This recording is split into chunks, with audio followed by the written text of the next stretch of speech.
Bonjour à tous et bienvenue sur Zone Technique, l'émission qui traite toute l'actualité sportive sans exception. On est de retour aujourd'hui pour une nouvelle émission, et oui, la quatrième. Ça fait déjà 4 émissions qu'on récap toute l'actualité sportive. 4 émissions aussi que vous avez pu découvrir le personnage qu'est Tohan. Comment vas-tu Tohan ? Ça va très bien, juste petit disclaimer, si ça se trouve ma voix va partir pendant l'émission, donc soyez pas étonnés, je vais tout faire pour rester en forme. Eh bien on t'en voudra pas. Tohan qui a j'imagine beaucoup apprécié la trêve internationale de Victor Gyökeres, non ? Évidemment, on en parlera plus tard. Alors, on spoil pas plus. On est également accompagné de Louis aujourd'hui. Comment vas-tu Louis ? Bah ça va très bien, écoute. Louis qui n'a pas assisté à la réunion de rédaction, donc il découvrira comme vous le fil conducteur de cette émission. Et puis bien sûr avec nous notre spécialiste sport mécanique. Comment vas-tu Julien ? Ça va très très bien, et toi? Entre le Tour de Flandre, la MotoGP et le Grand Prix du Japon, t'as dû passer un bon week-end, non ? Ah ouais, on s'est régalé ce week-end, il y avait beaucoup d'entertainment. Bon, on reparlera de ça tout à l'heure, puisqu'on a un gros programme aujourd'hui. On parlera de Formule 1, de golf, de NASCAR et même de patinage artistique, puisque oui, on s'intéresse à tous les sports ici, mais surtout on aura un débat sur la trêve internationale de nos Bleus. Quel bilan pour l'équipe de Didier Deschamps lors de cette ultime répétition, oui, on peut le dire, avant le mondial aux États-Unis. Et puis en fin d'émission, bien sûr, le pronostico, puisque je vous rappelle qu'à la fin de chaque émission, c'est à nous de se mouiller et de vous proposer une hot take qui pourrait bien se passer ce week-end. Mais avant ce beau programme, Louis, résume-nous l'actualité de ces sportifs de ces 24 dernières heures. Eh bien Lucas, il s'en est passé des choses. Il y avait du football avec la Ligue des Champions féminine où Lyon s'est qualifié pour les demi-finales de la compétition. Battu 1-0 la semaine dernière par Wolfsburg au match aller, l'OL devait absolument gagner au retour. Grâce à un but de Lily Johannes dans le premier quart d'heure, les Lyonnaises ont pu arracher les prolongations. C'est à ce moment-là qu'elles ont fait la différence face au club allemand pour finalement s'imposer 4-0. En demi-finale, Lyon affrontera Arsenal, une rencontre au goût de revanche puisque la saison passée, Arsenal les avait éliminés au même stade. En NBA, il y avait un choc dans la conférence Ouest cette nuit entre Oklahoma City et les Los Angeles Lakers et il n'y a tout simplement pas eu match puisque le Thunder, guidé par un Shai Gilgeous-Alexander, des grands soirs avec 28 points, 7 rebonds et 7 passes a permis au Thunder de facilement s'imposer 139-96 face à des Lakers bien trop maladroits avec une adresse de moins de 24% à 3 points. Ni LeBron James ni Luka Doncic, sorti prématurément sur blessure, n'a pu arrêter le leader de la conférence Ouest. Malgré ce revers, les Lakers restent tout de même 3e. En Euroleague, soirée en dents de scie pour les clubs français. Le Paris Basketball, porté par les 25 points de son meneur de jeu Nadir Ifi, s'est imposé 103-93 face à l'Olympia Milan. En revanche, c'était plus compliqué pour la Roca Team Monaco qui s'est incliné 101-91 face à Dubaï. Avec cette déconvenue, les Monégasques concèdent une deuxième défaite consécutive dans la compétition. En tennis, c'était le deuxième tour de l'ATP 250 de Marrakech et les Français ont répondu présent. Alexandre Muller s'est imposé face à la tête de série numéro 6, le Tchèque Vít Kopliva, en 2-7, 6-3, 7-6. L'autre tricolore, Lucas Van Haché, a créé l'exploit en éliminant le Néerlandais Taylan Griekspoor, tête de série numéro 2. Prochaine étape dès aujourd'hui pour les deux Français en quart de finale où le troisième tricolore encore en lice, Corentin Moutet, affronte actuellement le vétéran argentin Marco Trugensili.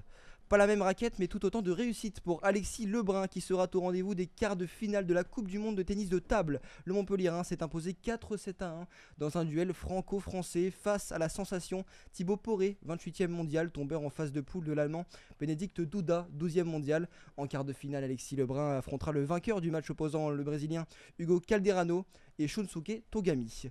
En rugby, la Pro D2 était de retour en ouverture de la 25e journée. Valence Roman s'est imposé sur la pelouse de Grenoble 25-19. Grâce à ce succès, les Dromois retrouvent la 3e place du championnat à 5 points du 2e Colomiers. Les Grenoblois, quant à eux, restent à la 9e place et voient les phases finales s'éloigner. Cette 25e journée se poursuit dès ce soir à partir de 19h où le leader Vannes se déplace à Brive. Merci beaucoup Louis, et pour revenir sur les Lakers, il y a quelque chose qui s'est passé cette nuit quand même, c'est la blessure de Luka Doncic. Terrible pour lui, qui ne sera pas éligible au titre de MVP, il pouvait évidemment candidater. Même Et il s'arrête à 64 matchs. Ouais, terrible pour lui, c'est une grosse perte pour les Lakers alors que les playoffs arrivent très bientôt. Oui, parce qu'on rappelle que pour être éligible au trophée et aux équipes de fin d'année, il faut avoir joué 65 matchs, et Luka Doncic, lui, s'est arrêté à 64 hier soir. On ne connaît pas encore l'ampleur de sa blessure, mais on doute qu'il revienne juste avant les playoffs. Et c'est un gros coup dur pour les Lakers. Terrible. Bon, merci beaucoup Louis. Est-ce qu'il y a des sportifs, les gars, qui vous ont particulièrement marqué cette semaine, Julien ? Ouais, moi je vais choisir le coureur cycliste italien Filippo Ganna qui a remporté lundi sa première course d'un jour, excusez-moi, de toute sa vie hors contre la montre. C'était sur à travers les Flandres où Wout van Aert était parti tout seul à une trentaine de kilomètres de l'arrivée. Et bien finalement dans les 500 derniers mètres, malgré avoir eu pendant la course 2 problèmes mécaniques l'obligeant à changer de vélo, Ganna rattrape Van Aert et le dépose au sprint. Et bien finalement félicitations à Filippo Ganna qui met encore un coup dur à un Wout van Aert toujours aussi malchanceux. Ouais, on a eu un dernier kilomètre de folie, hein. On croit que Van Aert, ça y est, il est parti pour la gagner et Ganna il revient comme une fusée sur le Belge et malheureusement toujours pas de victoire pour lui. Ouais, très impressionnant. Toi, tu vas nous parler d'un attaquant suédois, non? Oui, c'est pas Alexander Isak, c'est Victor Gyökeres qui a mis 4 buts sur cette tournée, triplé contre l'Ukraine et un but contre la Pologne. Déjà de la Suède, félicitations à eux qui sont qualifiés pour la Coupe du Monde. C'était pas gagné, hein. Contre Pologne et Ukraine, c'était 2 gros matchs quand même pour les compliqué, Suédois. Oui, et puis, mais surtout là où Gyökeres a été bon, il met 3 buts, 2 buts d'attaquant pur et un but où il met 50 mètres, il fait une course 50 mètres et après il obtient le penalty lui-même. Mais surtout contre la Pologne, il met le but à la 88e, le but de la délivrance. Donc non, je suis très très content parce qu'il a été beaucoup critiqué assez justement en début de saison. Et là, depuis janvier, c'est peut-être un des meilleurs joueurs d'Arsenal et c'est un des meilleurs attaquants de Première Ligue vraiment. Même s'il marque moins, il marque un peu plus pardon, et il commence à être bon dans le jeu. Et là, cette tournée, ça va être un tournant de sa saison. Ouais, surtout qu'avant cette trêve, il avait plus marqué avec la Suède depuis un bon moment déjà. Donc cette trêve lui a fait du bien. Avec Arsenal, il reprend un peu de confiance. Donc c'est très bien pour la Suède. Ouais. Et une autre légende du foot ne disputera pas la Coupe du Monde, c'est Lewandowski malheureusement. Ouais. Ouais. Et justement, peut-être que ça va lui permettre de récupérer un peu de confiance, Victor Gyökeres. On parlait la semaine dernière de la potentielle fin de saison d'Arsenal. Il doit être finalement un acteur majeur de cette fin de saison côté Arsenal. Il sera titulaire tous les matchs. Donc, Et il le faut pour Arsenal. Ah oui. Ouais, Bon. non, très bon match. Louis, qui est-ce que tu as choisi toi? Moi, sans surprise, sans encore un peu de basket, c'est Victor Wembanyama qui a fait. Toutes les semaines, on en parle. Ouais, c'est vrai, mais là, il a fait une semaine de folie. Là, il a battu encore une fois son record en un match cette saison. 41 points, en exactement. début de semaine. Et il a récidivé en remettant 41 points 2 fois contre d'affilée. les Warriors. Donc la première fois c'était contre Chicago, ensuite contre les Warriors. Donc ça fait 82 points en 2 matchs pour lui.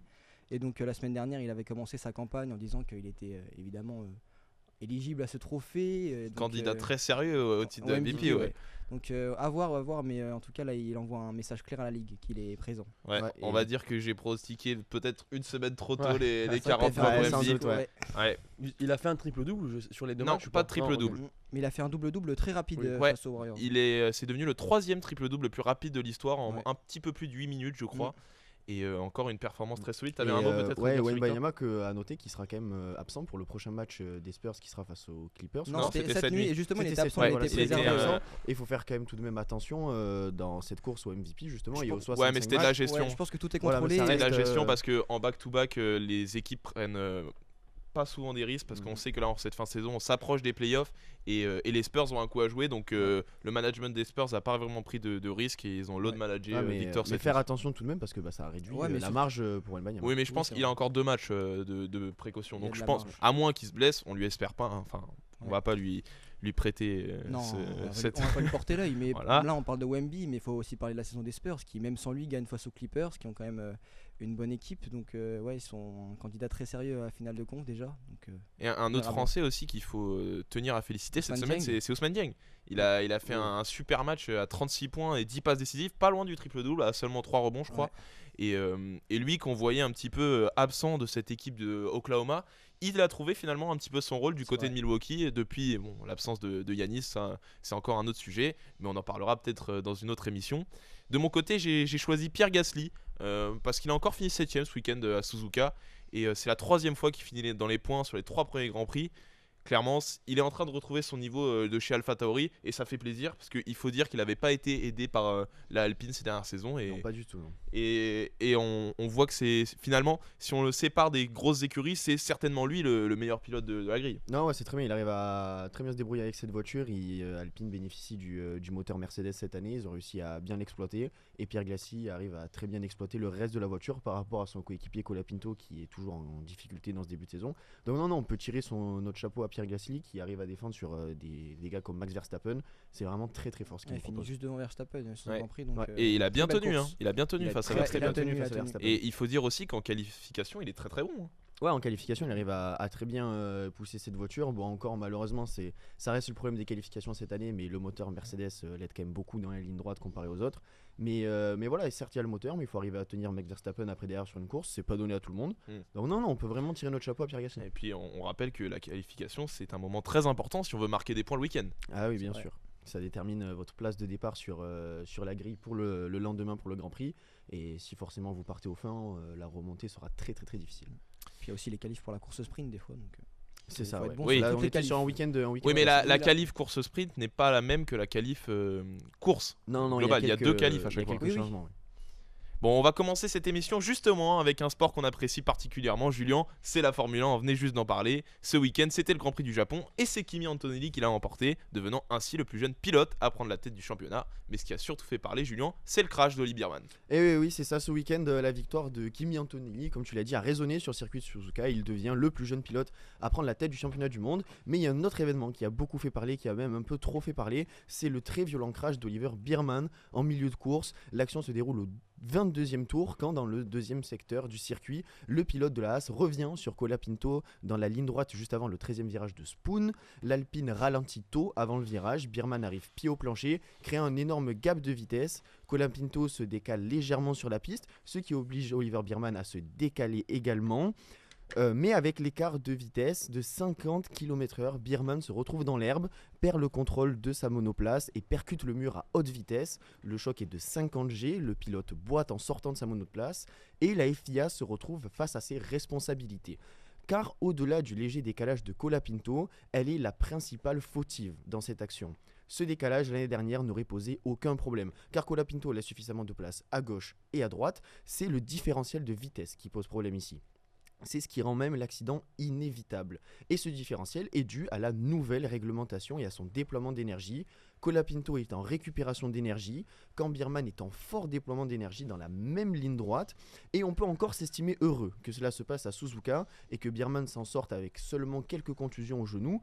Car imaginez le même type d'accident sur un circuit urbain, tel que Bakou ou encore Monaco, ou même pire dans le Ridillon à Spa, on court au drame à ce moment-là. Et c'est un problème que les pilotes pointent du doigt depuis le début de saison, à l'image de Carlos Sainz, qui est aussi président du GPDA, l'association des pilotes de Grand Prix.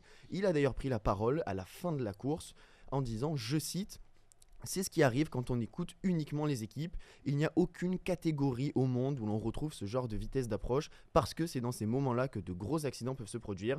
J'espère qu'ils proposeront un plan pour Miami afin d'améliorer cette situation ainsi qu'un plan à moyen terme pour continuer à améliorer ces règles. Fin de citation. La FIA, elle, de son côté, a annoncé que des réunions sont prévues en avril pour ajuster la réglementation, mais pas plus de précision sur ces ajustements ont été donnés. En tout cas, ce nouvel incident fait beaucoup de mal à une réglementation déjà très critiquée, alors que par exemple, des proches de Max Verstappen ont annoncé ce week-end qu'il envisageait sérieusement de quitter la Formule 1 à la fin de la saison si la réglementation n'évoluait pas. La F1 a désormais une pause de 5 semaines pour se concentrer sur cette réglementation et commencer à changer les choses, parce que quand on joue avec la sécurité des pilotes, on ne rigole plus.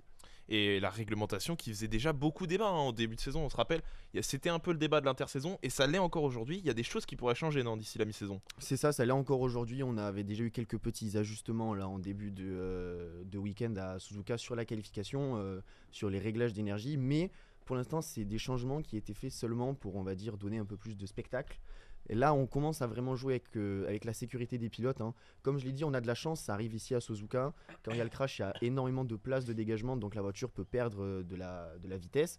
Et si ça arrive sur un circuit urbain, il y a littéralement 10 mètres. Après, c'est le mur plein fer. Après, là, même si c'est pas un circuit urbain, il prend quand même une sacrée boîte. Il prend une Bierman, sacrée boîte, hein. oui, ouais, 50 G, il prend, c'est un 50 énorme G, choc. On le voit en sortant de sa voiture, il ouais. est Il est très pas mal. bien, il boite, c'est- il est c'est sonné complet. Voilà, les commissaires sont obligés de le soutenir pour pas qu'il tombe. Non, c'est très violent et c'est quelque chose que les pilotes disent depuis le début de la saison. Avec des écarts de vitesse comme ça, une Formule 1 n'est pas faite pour subir autant d'écarts de vitesse, pour réagir comme ça. Et donc forcément, ça allait courir à l'accident. Et c'est très décevant de la part d'une institution comme la FIA de devoir attendre qu'il y ait un accident, qu'il y ait un pilote qui joue sa vie littéralement pour enfin prendre des mesures. Mais alors, est-ce que ça date que de cette année, ça, ou c'était déjà un petit peu le sujet des années précédentes? Non, ça date vraiment, c'est purement de cette Des nouvelles réglementation monoplaces. cette année et des nouvelles monoplaces. D'accord. On n'a jamais eu de différentiel comme ça de vitesse et ça n'existe même d'ailleurs dans aucune autre catégorie sportive.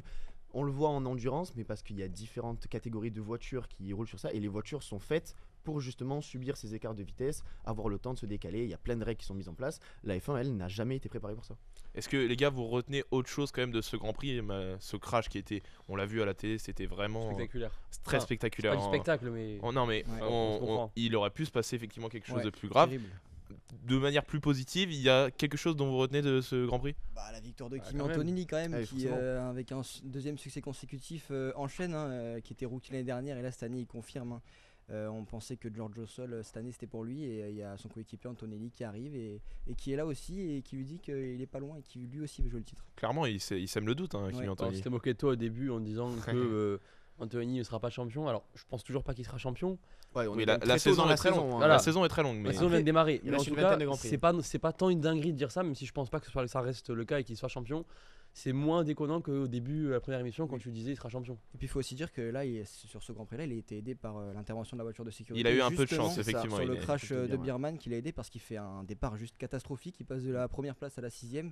Donc ouais, il a eu de la chance sur ce Ouais, coup-là. c'est ça, sur cette voiture de sécurité, justement, son coéquipier George Russell se fait piéger avec les Mm. arrêts au stand. Et, donc il y a beaucoup d'éléments qui viennent pour aider Antonelli, mais ça n'empêche pas qu'à la fin de la course, il met 13 secondes au deuxième. C'est énorme. Donc Mm. c'est déjà énorme. Et le deuxième, d'ailleurs, on peut en parler parce que c'est aussi quelque chose de très bien. Une C'est belle Oscar performance, Piastri ouais, qui finit deuxième. C'était le premier Grand Prix de la saison auquel il participait. Les deux derniers, il n'y avait pas pu. Et finalement, premier Grand Prix, il plante une deuxième position devant Charles Leclerc et George Russell.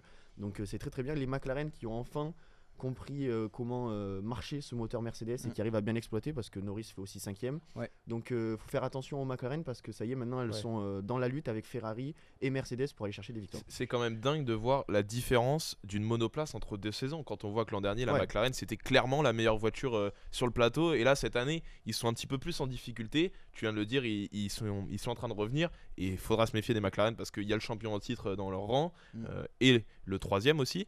Mais peut-être juste un mot, les gars, sur le début de saison d'Isaac Hadjar. Ah ouais. Très décevant. c'est- On voit une Red Bull en fait vraiment décevante qui n'a rien à voir avec celle de l'année dernière, un peu comme toutes les monoplaces, mais surtout Red Bull là qui passe complètement à côté de son début de saison.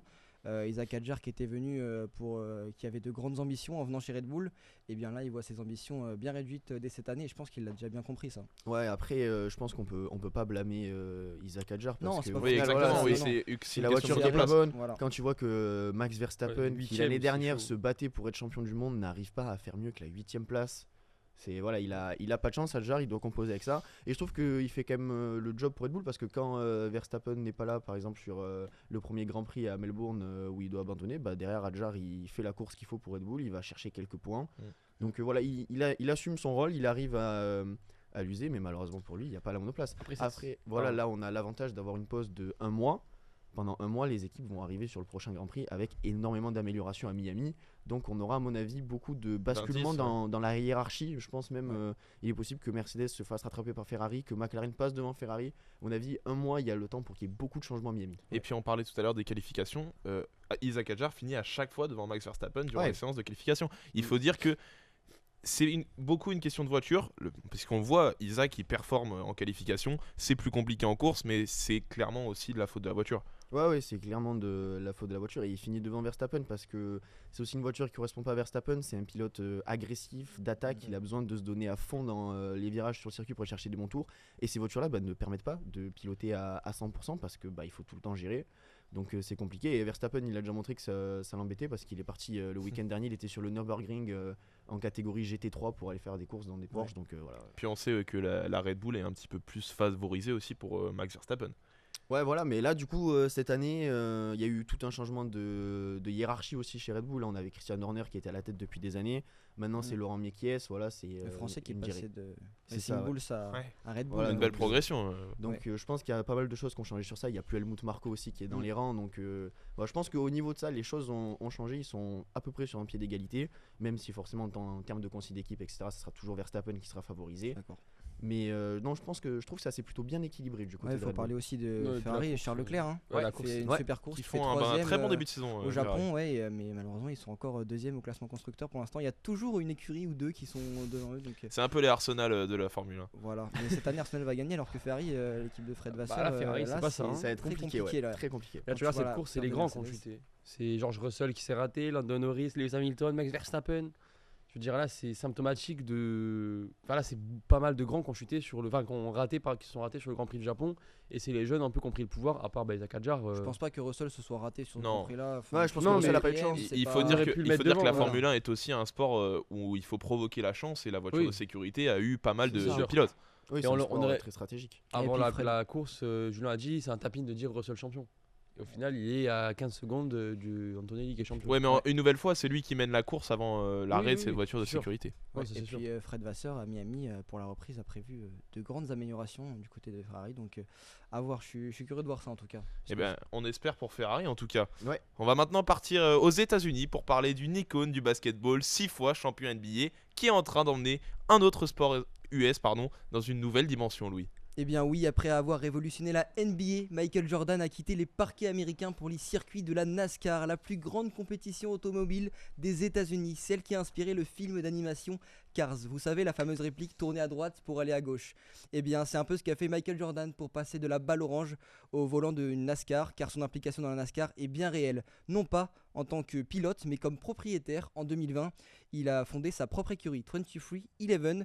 Et si je vous parle de cela maintenant, c'est parce que l'investissement de Jordan commence clairement à porter ses fruits avec son copropriétaire Denny Hamlin, véritable légende de la NASCAR.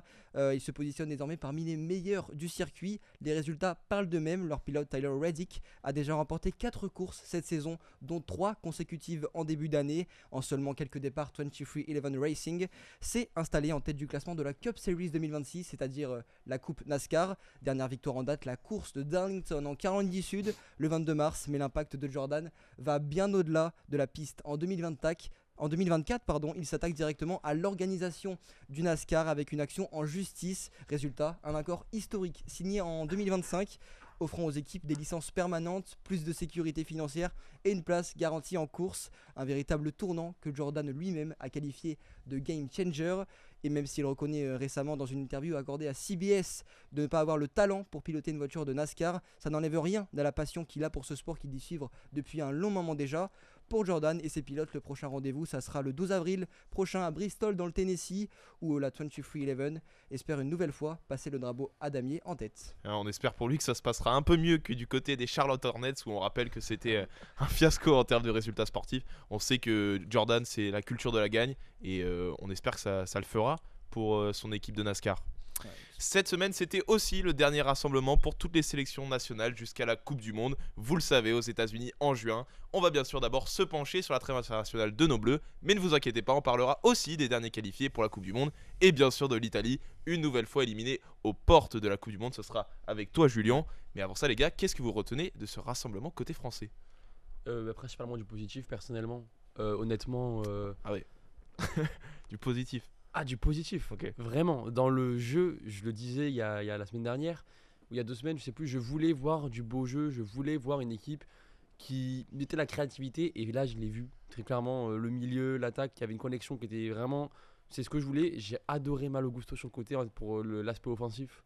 Alors, le premier match, ça n'a pas non plus été dingue pour Ah là, je Malo suis pas Gusto. d'accord Ouais, du non, je suis tout. pas d'accord du tout non Finis plus. ton argument, mais je suis pas d'accord. En vrai. Moi Je pense que Malo Gusto n'a pas sa place de titulaire en équipe de France. On Non, non, en reparlera de ça il est tout à pas l'heure, sûr. vous inquiétez Là pas. défensivement, Je parle de l'équipe de France, je parle de l'équipe de Déjà, Oui, oui, bien sûr. défensivement, Libre à toi. Vinicius a été mangé par Gusto. Défensivement, il n'y a rien à dire sur le match de Gusto. Vinicius a fait un match horrible aussi, il faut Ouais. le dire. Ah oui, Vinicius, mais c'est parce pas que là. Gusto l'a bien muselé. Et moi, Il avait de offensivement- l'espace quand même des fois, hein, Vinicius. Hein. Bah heureusement, c'est Vinicius quand même. Oui, non, mais ce que je veux dire, c'est qu'il y avait des trous dans la défense. Je à pense ce que moment. Gusto a énormes un trous, profil ouais. bien trop offensif pour déjà Ah quand oui tu vois l'attaque des Bleus, c'est Oui, bien oui. trop offensif. Je pense qu'il faut plus renforcer l'arrière que encore avoir un latéral plus meilleur offensivement que défensivement. Moi, je préfère pour Koundé, moi, en latéral moi. droit. Oui, oui. Mais Gusto, je trouve qu'il a sa place. Ça y est, c'est le remplaçant devant Kaloulou. C'est sûr, c'est acté, et voilà. Mais même au-delà des individualités, parce qu'à la base, déjà sur l'équipe, j'ai trouvé que dans le jeu, c'était vraiment. On était créatifs, il y avait de l'envie. D'accord. c'est vrai. C'était technique, c'était du beau jeu, j'ai bien aimé. Après, est-ce que Kaloulou est vraiment un latéral droit ? Tu compares Kaloulou à Gusto. Kaloulou a plus un rôle de couteau suisse, pardon. Ouais. Il peut dépanner en Ouais, il peut centrale, jouer dépanner à partout, droite. face à la Colombie. Hein. Bah oui, il avait Oui, bien sûr, mais il a Oui, un mais peu tu peux ce le mettre rôle partout. aussi à oui. la Disasi en Coupe du Monde 2022 qui était capable de jouer dans l'axe, à Je droite. préfère un Kalulu à droite qu'un Dissassi. Dissassi, je pense, c'est un joueur. Ah, mais bien ouais, sûr, d'Alax. Disasi, c'est un joueur à Oui, mais oublier oui. à l'heure Oui, actuelle. oui. Oui, Oui, non, clairement, clairement. oui, totalement. Mais voilà. Ceci dit, il se relance quand même pas trop mal du côté de West Ham pour être gentil avec lui. Oui, Chelsea lui a donné une chance En le prêtant en enfin. le prêtant à West Ham, mais bon. Mais en parlant, tu parlais de Kalulu justement, Kalulu qui a fait un très bon match Ouais. face à la Colombie, qui a été solide. Donc il a marqué quelques points, même si évidemment il peut pas prétendre à une place de titulaire à la place d'un Koundé ou d'un Gusto, mais Kalulu a clairement sa place à la Coupe du Monde. Oui, très clairement. Toi, Julien, qu'est-ce que t'en as pensé un peu de ce rassemblement? Moi je suis vraiment partagé. Je suis déjà face au Brésil. Ok. Pour moi le Brésil, le match il se passe les deux mi-temps elles sont complètement différentes. La Bah, il y a le première, carton rouge. ouais, non, mais même avant le carton rouge, Oui, je suis oui, désolé. d'accord. Allez, vas-y. La première mi-temps, c'est super, franchement, ça combine très très bien. Je suis très content de ce que j'ai vu au milieu de terrain et en attaque. Les ballons, ça se transmettait vraiment, c'était du champagne à regarder, c'était vraiment très très bon. Et après, quand on retourne des vestiaires, il y a plus personne. Voilà, mais il y a vraiment plus personne. Avant le carton rouge, il y a un nombre de déchets techniques au milieu de terrain ou même en défense, il y a des trous qui se forment, c'est un truc de fou. Et c'est ce qui amène à ce carton rouge, c'est un trou en défense et une mauvaise défense, et forcément, après, il y a un carton rouge. Et à partir de là, oui, forcément, il y a le carton rouge, plus le fait qu'on est dans une mauvaise dynamique à la rentrée de cette seconde période. Ok. Et donc, forcément, on s'effondre. Et en plus de ça, il y a la rentrée de Luis Enrique du côté du Brésil qui vraiment Un les super fait, joueur. les fait renaître et qui, à nous fait un mal exceptionnel. Mm. Et donc voilà, donc moi pour ce premier match face au Brésil, vraiment j'ai trouvé que c'était très contrasté. Et je me suis même demandé, vraiment j'étais là devant le match et je me disais comment on a pu passer de ce qu'on a vu en première période à ce qu'on me propose là en seconde. Après, C'est incompréhensible. La première mi-temps de l'équipe de France, c'est pas terrible, c'est vrai, mais on voit qu'il y a des espaces derrière. Le Brésil se crée quelques opportunités. On prend pas de but avec de la chance en première mi-temps, mais bon, c'est vrai qu'il y avait beaucoup d'espace derrière. Mais après, c'est vrai qu'on a vu de belles actions, de belles combinaisons devant, et on sent qu'en attaque devant, ça peut faire mal à tout moment. Ah, ça Mais va aller contre- très très vite devant. on a hein, vu c'est en contre- très dangereux. On a beau faire un match, enfin, on a beau être parfois imprécis, même si je trouve que vraiment, on a plus été précis qu'imprécis. On a beau parfois se tromper, comme tu l'as dit en deuxième mi-temps, on finit par marquer 2 buts sur des contres, Mhm. 2 passes. En 2 passes, le ballon il arrive dans la surface. T'as Ekitike, t'as Mbappé, t'as Dembélé, t'as Olysée, t'as qui tu veux en fait. Et là, je parle que des titulaires, Ah de ceux ouais, qui ont bien joué sûr, titulaires. En fait, en 2 passes, tu peux te retrouver dans la surface, aller mettre un but, même si t'es en galère. Et c'est ça qui est rassurant parce qu'il y a 2 ans, il fallait 15 passes avant de vouloir espérer que le ballon rentre dans la surface. Et encore, fallait qu'il y rentre. Et quand il est rentré un peu par défaut. Et ce qu'il faut dire aussi, les gars, c'est que même à 10 contre 11, on a beaucoup subi. Ah, mais mais on a été très oui, courageux. mais on a Ouais, tenu. on a tenu, et on a voilà. marqué. Oui, Il y a j'ai vu un ancien joueur, je me rappelle plus qui c'est, mais il a dit je trouve que c'est bien d'avoir gagné même à 10 contre 11 parce que Oui. on a vu qu'on était supérieur au Brésil à 11 contre 11 et à 10 contre 11, on a réussi quand même à les tenir, on a encaissé un but, il faut le dire. C'est normal après. Bien sûr, Oui, le forcément, le tu Brésil craques. a poussé pendant 40 Voilà. minutes, c'est normal à un moment Mais il y a ce d'encaisser. deuxième but Et puis le d'Ekitike qui but fait du part bien. un petit peu de n'importe où aussi, le but. Enfin, c'est un cafouillage dans la défense qui se finit sur un pied de Bremer. Et après, finalement, il n'y a pas beaucoup d'occasions pour le C'est Brésil. Luis Enrique qui fait le centre pour Bremer et qui est toujours. Qui a été très bon, Luis Enrique. Ouais, Luis dans Enrique les a été surfaces, vraiment Bremer, exceptionnel. ouais. Super entrée. Bremer Mais, qui a failli marquer un doublé en fin de match, il a fait très peur. Il a eu une La grosse reprise de occasion, là. volée là. Ouais. Après, on gagne ce match et on n'en prend que seul. Faut pas oublier qu'on joue le Brésil. Ça reste le Brésil une grande nation, mais je pense qu'on On joue, joue le Brésil. on joue Justement. le même match face à l'Espagne ou le Portugal. Le scénario il est C'est complètement sûr qu'on différent. joue un Brésil très diminué. Quand tu Après, vois oui, la le défense du Brésil n'est- t'avais n'est Gabriel pas qui rassurant. était absent, Marquinhos aussi. Donc défensivement, c'était très fragile Donc côté brésilien. voilà, c'est On ça. en Et avait le fait déjà d'avoir parlé dans eu une autre émission, justement autant de problématiques en défense et en milieu de terrain en seconde période face à un Brésil qui est justement le Brésil qu'il est aujourd'hui, moi personnellement ça me rassure pas parce que je me porte dans ce qui va se passer dans la Coupe du Monde ou quand on va jouer face à vraiment des grandes équipes et qui elles là les moindres erreurs qu'on a fait et qu'on a pu rattraper derrière on les rattrapera L'Espagne. pas, hein. Ouais, L'Espagne. notamment l'Espagne. On l'a vu à la Ligue des Nations là, quand on avait pris 5, même si on en a marqué 4 en fin de match. Est-ce que justement vous pensez, parce que le deuxième match, on va en reparler contre la Colombie, mais vous pensez qu'il aurait peut-être fallu se tester contre une équipe plus forte avant cette Coupe du Mais Monde? je pense que le Brésil c'était une bonne opposition pour l'équipe de Ouais, France. je suis d'accord. Je pense que C'est c'était une bonne opposition. C'était même bien si- effectivement de jouer contre des équipes sud-américaines, je pense. Déjà. Oui, mais c'est le Brésil, c'est pas n'importe qui. Voilà. C'est pas Oui, comme oui. si on avait joué contre la Bolivie ou le Chili. Enfin là, c'était le Brésil, quand même, c'était un Brésil diminué, comme on l'a dit plusieurs fois. Mais là, c'est une belle confrontation face au Brésil. Et puis tu vas pas affronter Ouais. l'Espagne directement en match de préparation. Oui, ça Enfin, sert à Non, rien, bien ça n'a sûr. aucun Ça, intérêt là, parce on que le joue but c'est une de, équipe c'est quatre de étoiles. tester des choses et ça sert à rien d'aller tester des choses face à l'Espagne. Et même en vrai, la Colombie, je trouve que c'était une bonne équipe à prendre parce que c'est une Colombie en forme. C'est Oui. pas une Colombie qui galère, etc. Non, c'est une Colombie qui est sur une bonne lancée et qui avait très très envie face aux Bleus. Et ça s'est ressenti d'ailleurs dans le début de match. Donc non, c'était bien de jouer ces deux équipes là, je pense. Je trouvais bien qu'on joue pas une équipe prétendante au titre, vraiment. Parce qu'une équipe prétendante au titre. Le ça aurait Brésil été est une prétendant guerre. au titre selon moi. Ah d'accord, c'est Prétendant au c'est- On en parlera. c'est on en un parlera. avis un petit peu. Voilà. Je dis pas que c'est le favori, mais je dis qu'il a sa carte à jouer pendant ce mondial là. Le Ok. Brésil, ils sortent contre la Croatie, ils sortent contre l'Équateur. Ça tombe bien, ils ont battu la Croatie en préparation. En préparation, mais en Coupe du Monde, le Brésil, ils sont fébriles, je trouve. Ils sont On en parlera fragiles. plus tard, mais là on parle de l'équipe de Après France. là, on justement, sait et- très bien que la voilà. Coupe du Monde, aucun match n'est joué d'avance. Ah oui, non, Oui, quand voilà. Tu même, nous avant. dis, ils ont perdu contre la Croatie, ils vont perdre contre l'Équateur. On sait très Voilà, bien tu sais que pas. ce sera une question de situation. À Oui, tout moment, mais- il peut y avoir des cartons rouges, des Ah, pénalties. évidemment. Le, Non, mais le pour revenir- football, c'est un sport de surprise. Donc, Oui, justement, le sujet c'était est-ce que le Brésil était une bonne confrontation pour les Blancs en Ah oui, préparation? ça, justement, ce que je dis, oui. Et, Parce que le Brésil n'est pas un top 5 mondial, et donc actuellement, Oui, et donc voilà. le Et Brésil. pour, Ah oui, c'est vrai, pour mais- revenir sur ça, sur ce choix des équipes contre qui jouer, le fait de ne pas jouer contre une équipe qui est prétendante au titre, c'est aussi une très bonne chose parce que, enfin, qui est prétendante, qui est grande favorite pour la qui la fait Coupe partie du des Monde, grandes fait- nations du football. Bien sûr, il fait partie des grandes nations. Ça te rassure parce Comme que l'Italie. si tu gagnes le match face à une grande équipe, après tu te sens beaucoup, peut-être trop en confiance pour la Coupe du Monde. Et si tu le perds, tu arrives avec beaucoup trop de pression et de peur parce que tu te dis ah merde, j'ai perdu face à l'Espagne, ça veut dire que ça va être compliqué mon mondial. Et justement, ce que je disais tout à l'heure sur le fait de gagner 2-1 à 10 contre 11. Oui, Ouais, ça, voilà, ça c'est- rassure. ça fait ça du bien à rassure confiance, énormément. Encore plus, carrément. Ouais. Et En montrant des choses dans le jeu. tu pas parlais juste tout en à marquant l'heure par de la Colombie. On a joué avec une équipe complètement différente. Il y avait, je crois, 8, complètement 11, remanié. ouais, ouais. 11 joueurs 11 sur joueurs 11 qui avaient Tout avait changé. changé. Qu'est-ce que vous avez pu voir de cette équipe B un peu, les gars? Bah, je Waouh. trouve que même avec cette équipe B, en Waouh. fait, tu peux aller chercher facile des grands matchs en Coupe du Monde. On est meilleur Et que le ça- Brésil. Voilà, et ça c'est très rassurant, c'est-à-dire que même avec l'équipe B, tu es un sérieux concurrent pour le titre. Ouais, c'est bien Ouais. d'avoir confiance en ses remplaçants aussi. Bah ouais. On sait que en Coupe du Monde, c'est un tournoi qui nécessite aussi beaucoup l'apport des remplaçants. Après, la plupart des remplaçants qu'on avait quand même, faut se rendre compte que ça reste des remplaçants de C'est luxe. top Des joueur. titulaires en C'est- top club. voilà. Ryan Ouais. Cherki, Oui, Marcus bon. Thuram. Ryan Cherki, voilà, Zaire Emery, Doué, enfin voilà, Ouais, c'est vraiment des remplaçants de luxe. Justement, Ryan Cherki, j'aimerais un peu avoir votre avis sur sa performance face à la Colombie. Ouais, très bon joueur, il a fait son match. Il a pas fait un super match, mais il a été décisif. C'est lui il est à l'origine du premier but de Thuram.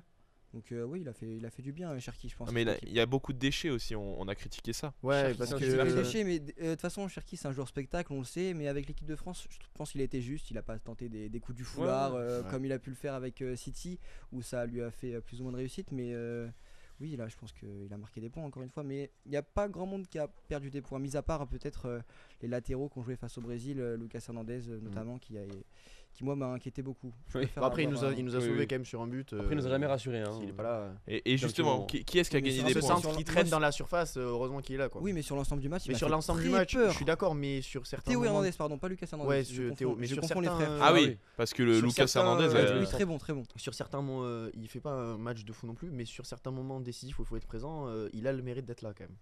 Et je trouve que ça reste important quand même et c'est quelque chose qu'il faut prendre en compte. mais on sait que Lucas Hernandez, de toute façon, c'est un joueur qui sera à la Coupe du Monde. Oui, bien Et sûr. Théo, c'est un joueur qui match quand même plutôt bien avec Kylian Mbappé. Et même s'il n'a pas été rassurant, on sait que Kylian Mbappé préfère jouer avec des joueurs comme Théo Hernandez que Lucas Digne. Oui, puis on sait aussi que Deschamps aura du mal à bouleverser la hiérarchie. Enfin, il aura là, si donc Digne fasse 3 mois de folie sur la fin de saison. Dans tous les cas, Digne ne jouera pas devant Théo Hernandez parce que. c'est pas sûr. Hein. Ouais, je serais pas si sûr que Pas- ça. pas je sur pense. un Digne cadre. Avant ces J'aimerais- matchs de moi, je- préparation, moi, pour moi, j'aimerais. Digne était devant Hernandez. Bah hein. moi je pensais aussi et j'aurais aimé ça, mais Deschamps, un cadre comme Théo Hernandez qui joue titulaire depuis 4 ans, je le vois pas en l'enlever. Je pense pas que Enlever Théo de Hernandez titulaire. soit un cadre maintenant de l'équipe de France. Je pense Moi, que je pense Ça pas l'était avant, je pense. Ouais, mais Deschamps, est-ce que tu penses que Deschamps est capable de dire à Théo Hernandez, ok, t'es pas titulaire, alors ça fait 4 ans t'es titulaire tout le temps. Bah oui, Bah, quand tu vois ses dernières performances, tu peux lui dire ça. en vrai. Moi oui, mais Didier Deschamps, Mais Oh, tu sais pas Didier Deschamps ce qu'il pense. bah non, mais on voit en général à chaque fois, Mm. c'est les cadres qui ils Mais priorisent après, ça les peut cadres. dépendre aussi de l'adversaire, de comment il joue. Ah, bah, ça, oui. dépend des latéraux. Donc, mais par exemple, tu joues à un gros match. Moi, je préfère mettre un Lucas Digne qu'un Ah oui, un Théo Hernandez. largement. Mais moi vraiment, je suis complètement d'accord avec ça. Et justement, les gars, qui sont pour vous les joueurs qui ont le plus marqué de points auprès de Didier Deschamps? La Croix, Ouais, Maxence Lacroix Lacroix, a évidemment. marqué Super match, énormément de points. ouais. Il Lacroix. a été très très bon. Marcus Marcus Thuram, ouais. Marcus Thuram, euh, oui, Ekitike. Rabiot. Ekitike, moi je trouve, oui, bah oui, contre bien le sûr. Brésil, je trouve qu'il fait un très très bon match. Il fait des erreurs, mais il est toujours bien placé. Il est toujours dans son rôle de pivot, un peu à organiser devant, à redistribuer les ballons. Il met son but sur un contre super, le ballon piqué magnifique. Ekitike a gagné beaucoup de points. Adrien Rabiot. Adrien Aussi, Rabiot, oui, Rabiot, mais ouais. mais non, terrain, ah ouais, super Adrien match Rabiot. face au Brésil, Ok. Rabiot. Très Ouais, très très bon clairement. Rabiot, il Mm. arrive à très bien faire combiner au milieu de terrain et ça marche très très bien avec lui. Et pour rester dans le milieu de terrain, pareil, Michael Olise pour moi. Oui, mais Michael Olise, c'est plus un débat, il sera titulaire. Ouais, voilà, c'est mais le ça meilleur fait toujours du attaquant. bien quand même je Ouais. trouve qu'il ça manquait encore de quelque chose, d'une confirmation Ouais, dans ouais. cet effectif des Bleus. Et là, il l'a apporté face au Brésil. Il est très en forme, Michael Olise. Là. Oui, là c'est. Et Désiré Doué aussi, qui a marqué Ouais, un doublé Désiré face à la Doué Colombie. aussi. Après, il a marqué, énormément mais de je l'ai points. pas trouvé dingue non plus dans le jeu. Non, mais Désiré il marque Doué. 2 buts quand même, il se met en confiance. Bien Et sûr. puis, et on parlait des déchets de Cherki, mais Ekitike a beaucoup de déchets dans le jeu aussi. Donc oui, il a peut-être C'est clair ça une chance à jouer sur le côté qu'un- gauche. offensivement, on a quand même un Ah oui. gros. On a la meilleure Une attaque grosse d'Europe. équipe. Puis, Ouais. pas Puis Barcola. il y a même Akliouche qui fait un super centre Oui. pour Thuram. Donc, Akliouche a marqué des points pour toi Ah oui, je pense qu'il a Oh. marqué des points. Oui, il a Sur marqué 10 des points, points, mais ouais, pas, ouais, mais pas de Après, là à prendre une place de titulaire non plus. Oh, non, J'ai pas même dit en ça, remplaçant. j'ai dit juste qu'il avait marqué des Non, mais points. oui, non, mais je Toad, complète c'est ton un propos. je hater complète de ton propos. Akliouche. Ah oui. Non. Toad, vas-y, parle-nous d'Akliouche. C'est un bon joueur, mais aujourd'hui, Barcola doit jouer. J'enlève qui entre Colomani et Akliouche, j'ai un doute. Parce qu'un profil comme Akliouche. Après, Akliouche joue plus à droite et Barcola à gauche. Non, mais oui, mais tu prends un profil comme Akliouche, on a Doué, on a Cherki, on a Olise dans son rôle un peu de milieu offensif et il est droit. On en a déjà 3 des comme lui qui sont devant lui. Donc Akliouche, moi, c'est un super joueur, vraiment. Qui a fait un plutôt bon match contre la Colombie. Alors, il n'a pas été omniprésent, mais Non. je trouve qu'il a fait des bonnes choses et il fait un bon Mm. match. Mais je pense même, si tu enlèves les buts de Doué, il fait un meilleur match que Doué. Si on enlève les buts. Ok, intéressant. Ouais, peut-être. Mais par contre, dans son rôle de joueur qui est entre milieu offensif et les droits, il y a du monde devant lui. Et si tu prends juste les droits, il y a Dembélé, il y a Olise, il y a Cherki, il y a Doué. Si tu prends et même Barcola, des fois il peut jouer à droite avec le PSG. Si tu prends dans le rôle de milieu offensif, bah t'as Olise, t'as Cherki, t'as Doué. Donc au final, Akliouche, où est sa place? Oui, Et c'est alors peut-être- en alors fait, que le- Colomani, il est plutôt polyvalent, il peut aller 9, sachant qu'on a peu de 9. Et que Moi, Colomani, je on sait préfère avoir un Akliouche qu'un Colomani qui m'a je comprends. pas très impressionné pendant ce Bah, il a pas eu rassemblement. beaucoup de temps de jeu aussi. Oui, faut le c'est dire. vrai, mais Je pourquoi comprends, il a mais pas je eu suis de temps pas de jeu? d'accord. Parce que Deschamps lui fait moins confiance et a plus confiance en Ouais, Vanessa Il y, a- Akliouche. il y a plein de gars devant Colomani dans la hiérarchie, je pense. Ah bah c'est les deux derniers. Akliouche, Colomani, c'est les deux qui se battent pour. C'est les- Mais pour rester moi, là. Akliouche a largement un pas d'avance sur Colomani. Je pense aussi. Et puis il faut pas oublier qu'il y avait Barcola qui était blessé. hein. Lui qui était C'est quand même aussi, ouais. qui était annoncé comme titulaire avant ce rassemblement. Ouais, mais C'était lui qui était censé être dans l'attaque avec Mbappé, Dembélé et Olise. Barcola à la place d'Ekitike, parce que moi j'ai adoré vraiment le rôle, Ouais, le pivot. il est là le problème. Le maintenant, pivot c'est- d'Ekitike, je l'ai adoré et Barcola, je l'aime beaucoup. C'est vraiment un joueur que j'ai toujours préféré d'ailleurs, Barcola Doué. Mais Barcola, en remplaçant, tu le fais rentrer à la 60e. Je suis d'accord. Quand Ekitike, il a fait son rôle de pivot, il a mis son but. Ouais.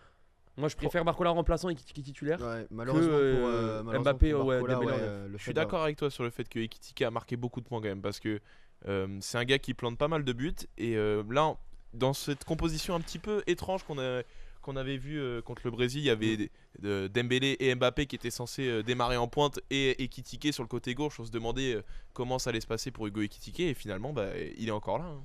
Ah Ouais, oui, ouais, c'est ça. Ouais. Et c'est le c'est problème sûr. pour Barcola d'avoir été absent, c'est qu'on le mettait titulaire et là maintenant avec ce qu'on a vu face au Brésil, bah, on le met. Je préfère moi personnellement mettre Ekitike, excusez-moi, en titulaire et comme tu l'as dit faire entrer Barcola en fin de match pour donner de l'accélération sur le côté. Mais voilà, pour lui c'est dommage, pour l'équipe de France c'est une bonne nouvelle je trouve. Et aussi au poste de numéro 9, là on a un gros avantage, c'est qu'on a deux 9 au profil différent. Sans parler de Dembélé et Mbappé. Ouais. Ekitike et Thuram, c'est deux 9, je trouve vraiment différents. Et donc en fait, on peut les faire jouer, peu importe l'équipe, on peut adapter le profil. Sachant qu'on peut avoir Dembélé en 9 aussi. Donc face à une équipe, je sais pas, une défense très haute, bah, tu mets Dembélé, t'es bien. Face à une défense où il faut un peu de finesse, bah, tu mets Ekitike. Face à une défense brutale, tu mets Thuram. Et ça fait qu'en fait là on a vraiment chaque poste. À droite, on a plein de joueurs qui peuvent jouer à droite, à gauche aussi. Ça fait que chaque match, en fait, on peut, à part Olise et Mbappé, enfin Olise intouchable et Mbappé, je pense, il bougera pas non plus. Et bah on a une équipe qui. Bah non, il bougera pas évidemment. Oui, Il bougera non, pas mais- Mbappé. Non, mais non, Et je- même il lâchera pas non plus son poste de numéro 9, on sait très Ni le bien. brassard. Il lâche même pas le brassard. Non, Voilà. voilà. Mais ça veut dire en fait, peu importe l'équipe, moi je trouve que faut pas. Moi j'aime pas trop le principe d'avoir une équipe type qu'on laisse. Moi je veux chaque match, t'as tes joueurs, t'as tes joueurs cadres. Comme et t'en Luis as- Enrique au PSG. Voilà, Luis Enrique, moi j'adore comment il fait de chaque match, bah, tu changes les joueurs qui jouent. Et là, en poste de numéro 9, on a 3 vrais numéros 9. Thuram a montré que c'est un super numéro 9 parce que les gens qui regardent pas l'Inter ne pensent qu'il est nul, alors que c'est un super joueur. Et là, il a marqué des points de fou contre la Colombie, Ekitike contre le Brésil. Ouais. On sait qu'on a Dembélé, on sait qu'on a Mbappé, donc voilà. Et est-ce qu'il y a des joueurs qui ont perdu des points selon vous? Kamavinga. Kamavinga. Kamavinga a Kamavinga. perdu des points. Mais je pense qu'en fait, il y a Mais il a personne pas qui joué perdu des Kamavinga. points. Oui. Bah, il y en a qui ont perdu Il des n'a pas points perdu selon des moi points. quand même. En fait, Kamavinga, il n'en a pas perdu, on n'a pas gagné non plus. Bah ouais, mais en Enfin, il fait, est toujours au même stade, Kamavinga. Et j'aime puis on beaucoup sait ce très bien joueur. que Kamavinga ne sera pas titulaire au milieu de terrain. le Quand titulaire, tu non. vois qu'il y a un Chouameni, Rabiot, un Kanté qui peut aussi avoir sa place. Et puis devant, il y a aussi Warren Zaïre-Emery qui, il n'y a pas si longtemps que ça, était avec les Espoirs et qui fait un super retour en équipe A. Il fait une bonne première période face à la Colombie. Il s'éteint un peu en deuxième, mais lui aussi, il peut rentrer et faire des différences. Peut-être un mot sur Kanté parce que c'est pareil, il est un petit peu en demi-teinte pendant Ouais, ce match c'est bizarre. contre la C'est trop Colombie et le bizarre. Brésil. Ouais, voilà, après, ça reste aussi un entre guillemets retour pour Kanté. Donc voilà, pour moi, il prend le temps de. C'est quelqu'un qui a plus rien à prouver. Et puis même, c'est en demi-teinte, mais il fait du bien au milieu de terrain constamment quand il Mais est on là. sent qu'il ouais, a faim, il a- quoi. voilà, est sur le il a terrain, faim, donne il a tout, faim. Mais il a moins ce côté technique qu'il avait avant, je trouve. Ouais, bah Oui, il je suis y a d'accord. du temps qui est passé en même temps. Voilà, c'est comme en Colombie, James Rodriguez, il nous a pas non plus Ah fait ouais, un match ça a été étincelant. Ah alors ouais, que Une catastrophe. alors que c'est James James Rodriguez. Après, d'un il était numéro pas bien. 10, Il c'est est Kanté. parti à l'hôpital après le match. Ouais, il a passé 3 jours à l'hôpital juste Ouais. après le match. Ouais, c'est ça. Et je crois que les Colombiens détestaient James Rodriguez après le match. Il y a eu une vague de haine sur James Rodriguez, c'était Ouais, parce que dingue. tout le monde attendait énormément de lui parce que c'est la star du pays. Surtout quand on voit sa Mais, Copa América l'an dernier. Voilà, c'est Mhm. ça, mais bon, et c'est comme ça, il y a des matchs en demi-teinte. Et puis voilà, pour revenir sur Kanté, ça reste aussi un match de préparation, mais moi je suis content de voir un Kanté qui a envie, qui donne tout au milieu de terrain, même si ça marche pas forcément tout le temps. Un joueur qui a tout le temps de l'envie, bah, ça fera tout le temps du bien au milieu de terrain. Et Kanté a l'avantage de quand il est présent, il a cette aura sur les autres joueurs de l'équipe de France qui fait que ça aide à remobiliser les troupes, ça donne de la motivation. Et rien que pour ça, pour moi, Kanté, il est indispensable en équipe de France. Oui, et puis c'est un joueur facile à s'adapter dans un, Ah bah ouais, dans aussi. un Ouais, groupe. il s'adapte C'est un- partout, ouais. Indispensable, mais pas titulaire, je pense. Parce que, bah, on l'a vu, c'est Oui, assez bien sûr. régulier. Je suis Et puis il y a d'accord. du monde devant lui. Non, oui, il y a on du en monde parlera devant lui. après. On va en parler, Lucas t'inquiète donnera pas. ses arguments. Ah bon?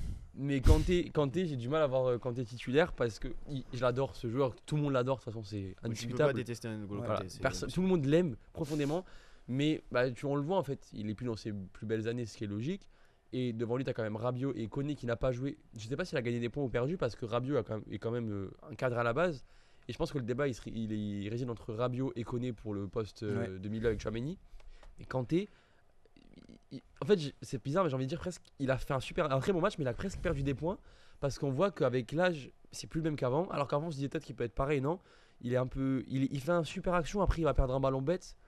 Et quand t'es titulaire, je suis sceptique. Non, Mais- Kanté, mais ça je- sera le type de joueur qui rentrera à la 60-70e minute Ouais, et même- qui non, fera du bien avant, au milieu de terrain. plutôt. 60, avant la 60e minute, tu Avant veux la le faire 60e, rentrer à la ça sert mi-temps à aussi, rien. Bah, en ou- vrai, Kanté, si tu veux entrer à la 70e, faut vraiment qu'il fasse un match parfait alors. Ouais. Parce que c'est lui, ce qui est Moi, il a intéressant, la c'est qu'il est capacité injouable. il a la capacité Son à rentrer à la cardio. 70e, Pour moi, faire oui, du oui, bien au oui, milieu je de suis terrain, d'accord aussi. de distribuer les bons ballons au moment Il qu'il a faut l'air. et de faire les retours Mais c'est vrai. défensifs et rien que pour Il, ça. il apporte, à mon avis, Autant pour 20 moi. très très bonnes minutes, N'Golo Kanté. Bah au moins. Oui. Mais Ah j'ai oui, l'impression qu'on a un peu du mal à dire du mal justement de Ouais, N'Golo c'est Kanté compliqué. parce que c'est c'est un petit peu notre chouchou à tous, les Français.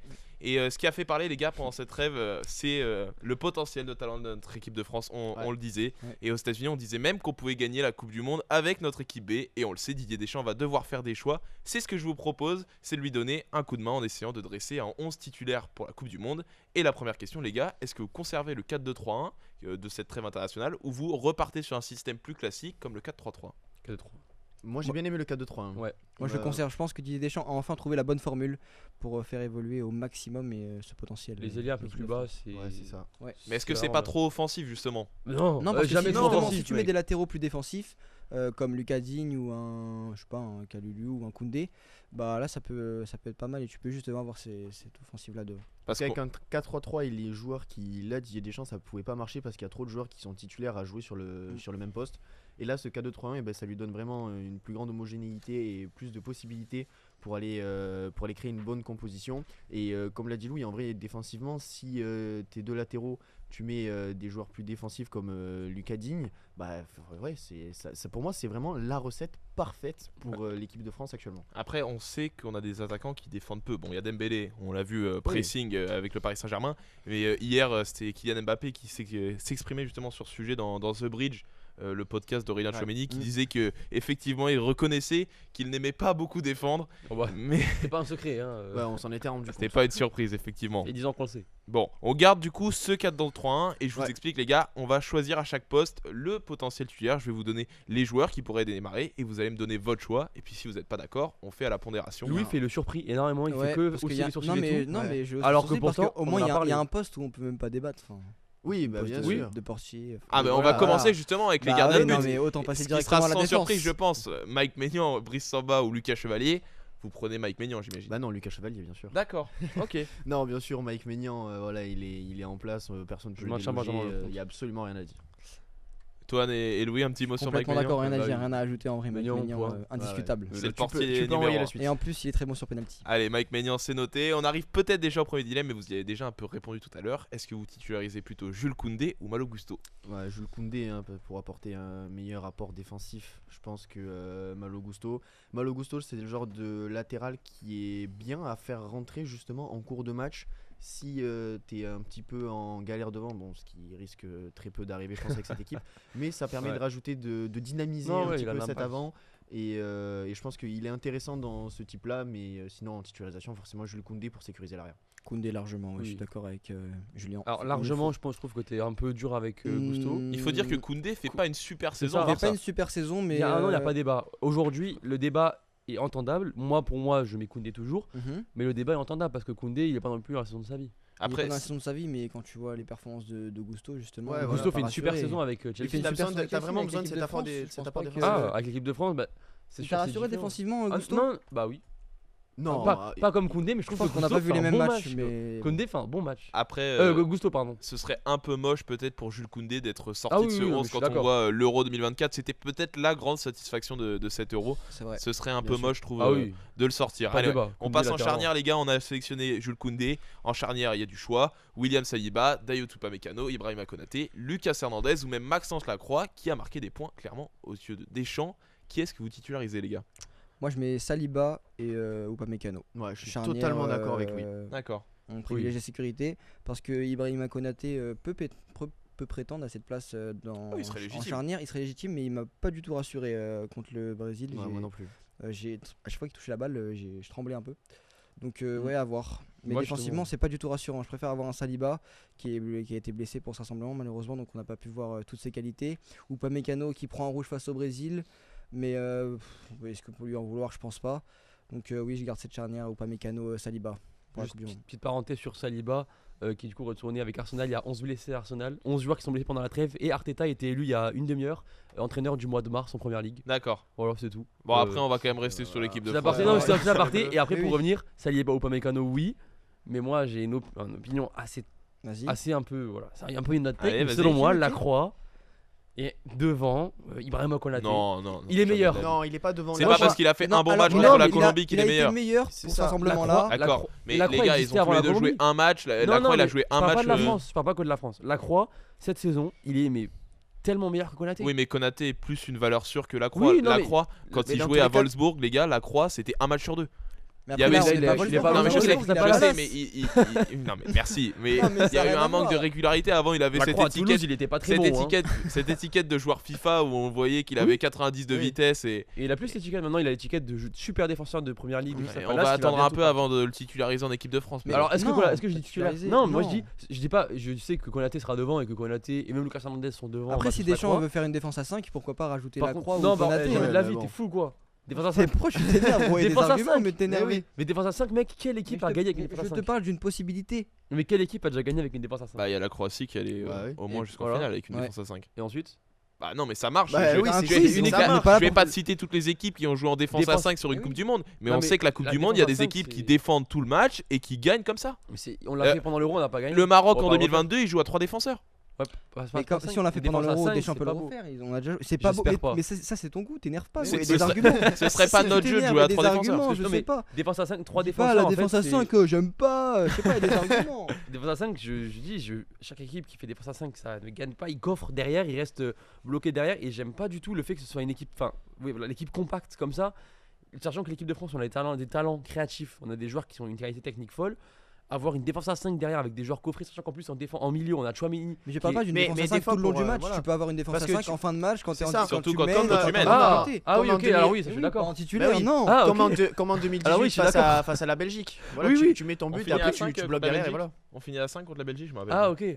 Je Non. sais pas si je suis Oh, pas sûr qu'on attention, finit pense- attention, Non mais attention. ce que je voulais dire par là c'est que tu mets ton but et Oui, oui. t'es en Ah non, je danger suis et après d'accord. tu fermes derrière. Ok, C'est-à-dire ok. que tu joues en défense pendant tout le long. Parce Après, que la les Belgique gars, on a mis notre but et après on s'était bloqué derrière. C'est clairement un risque pour moi de changer de tactique Oui. Oui, en mais fin bien de match sûr. quand t'es en 4-3-3. Ah, mais là, en T'as fait, mené 1-0, t'as fait le match parfait. Oui, oui. Tu mènes juste 1-0 et là à la 80e tu dis allez on y va 5 défenseurs. Pour moi c'est une erreur. Non mais là Si, je ça pense va ça changer. parce qu'on dit que la Croix a sa place donc Voilà, là, on part pour sur le- un débat on va qui lui sert à faire rien. un peu de place La voilà. Croix n'a pas sa place. Bah tu dis que Mais la c'est Croix toi qui dis ça, toi. Konaté, que J'ai dit, moi je préfère la Croix à Konaté, mais je dis pas que la Croix de titulaire. Moi, en tant que Ok. titulaire. Mais je là on veux pas cherche à la faire le Croix. 11 donc le 11 Ouais, voilà. il y a pas la Ça, Croix dans y a ton pas la 11. Croix. Non, mais après, on peut parler de la hiérarchie des défenseurs. Et Oui, c'est vrai. la paire Saliba ou pardon Upamecano Konaté elle vous plaît pas? Non, elle m'a Parce pas plu qu'ils sont- pour ils sont pour quand le même- Brésil, elle m'a pas ils- rassuré. Ils ont joué tous les deux à Leipzig ensemble. Ils ont quand même du Ouais, passé. mais c'est vrai, ça mais- empêche pas que ça va pas rassurer du tout face au Brésil et Ouais, je non. préfère avoir la sécurité Saliba à la place de Konaté. vraiment. Konaté, il est trop Saliba ou irrégulier. Upamecano. Tu mets qui, toi, Lucas? Pareil. Moi Saliba, je pense Upamecano. que je reste sur Saliba ou Upamecano. J'ai bien aimé leur Euro 2024 encore une fois. Je me base là-dessus. Donc voilà, je prends aussi cette charnière. Sur Nicolas Kozza aussi, qui parie très fort. D'accord, ok. Mais voilà. Ok. Bon allez, du coup on choisit Saliba ou Upamecano et on bascule sur l'aile gauche. Autre débat, qui vous titularisez entre Lucas Digne ou Théo Hernandez? Lucas Digne pour rester dans la logique du choix de Gusto Jules Koundé. Koundé, voilà c'est ça, de Gusto Koundé. De plus défensif du coup. Voilà, de rester sur quelque chose de plus défensif parce que si t'es sur ce 4-2-3-1, dans tous les cas, tout l'avant est vachement orienté sur l'attaque. Donc autant fermer derrière, ça sert à rien de mettre des latéraux qui vont les jouer devant si t'as déjà le reste de l'équipe qui le fait. Le plus régulier aussi. Le plus régulier, de plus avec une meilleure qualité de passe.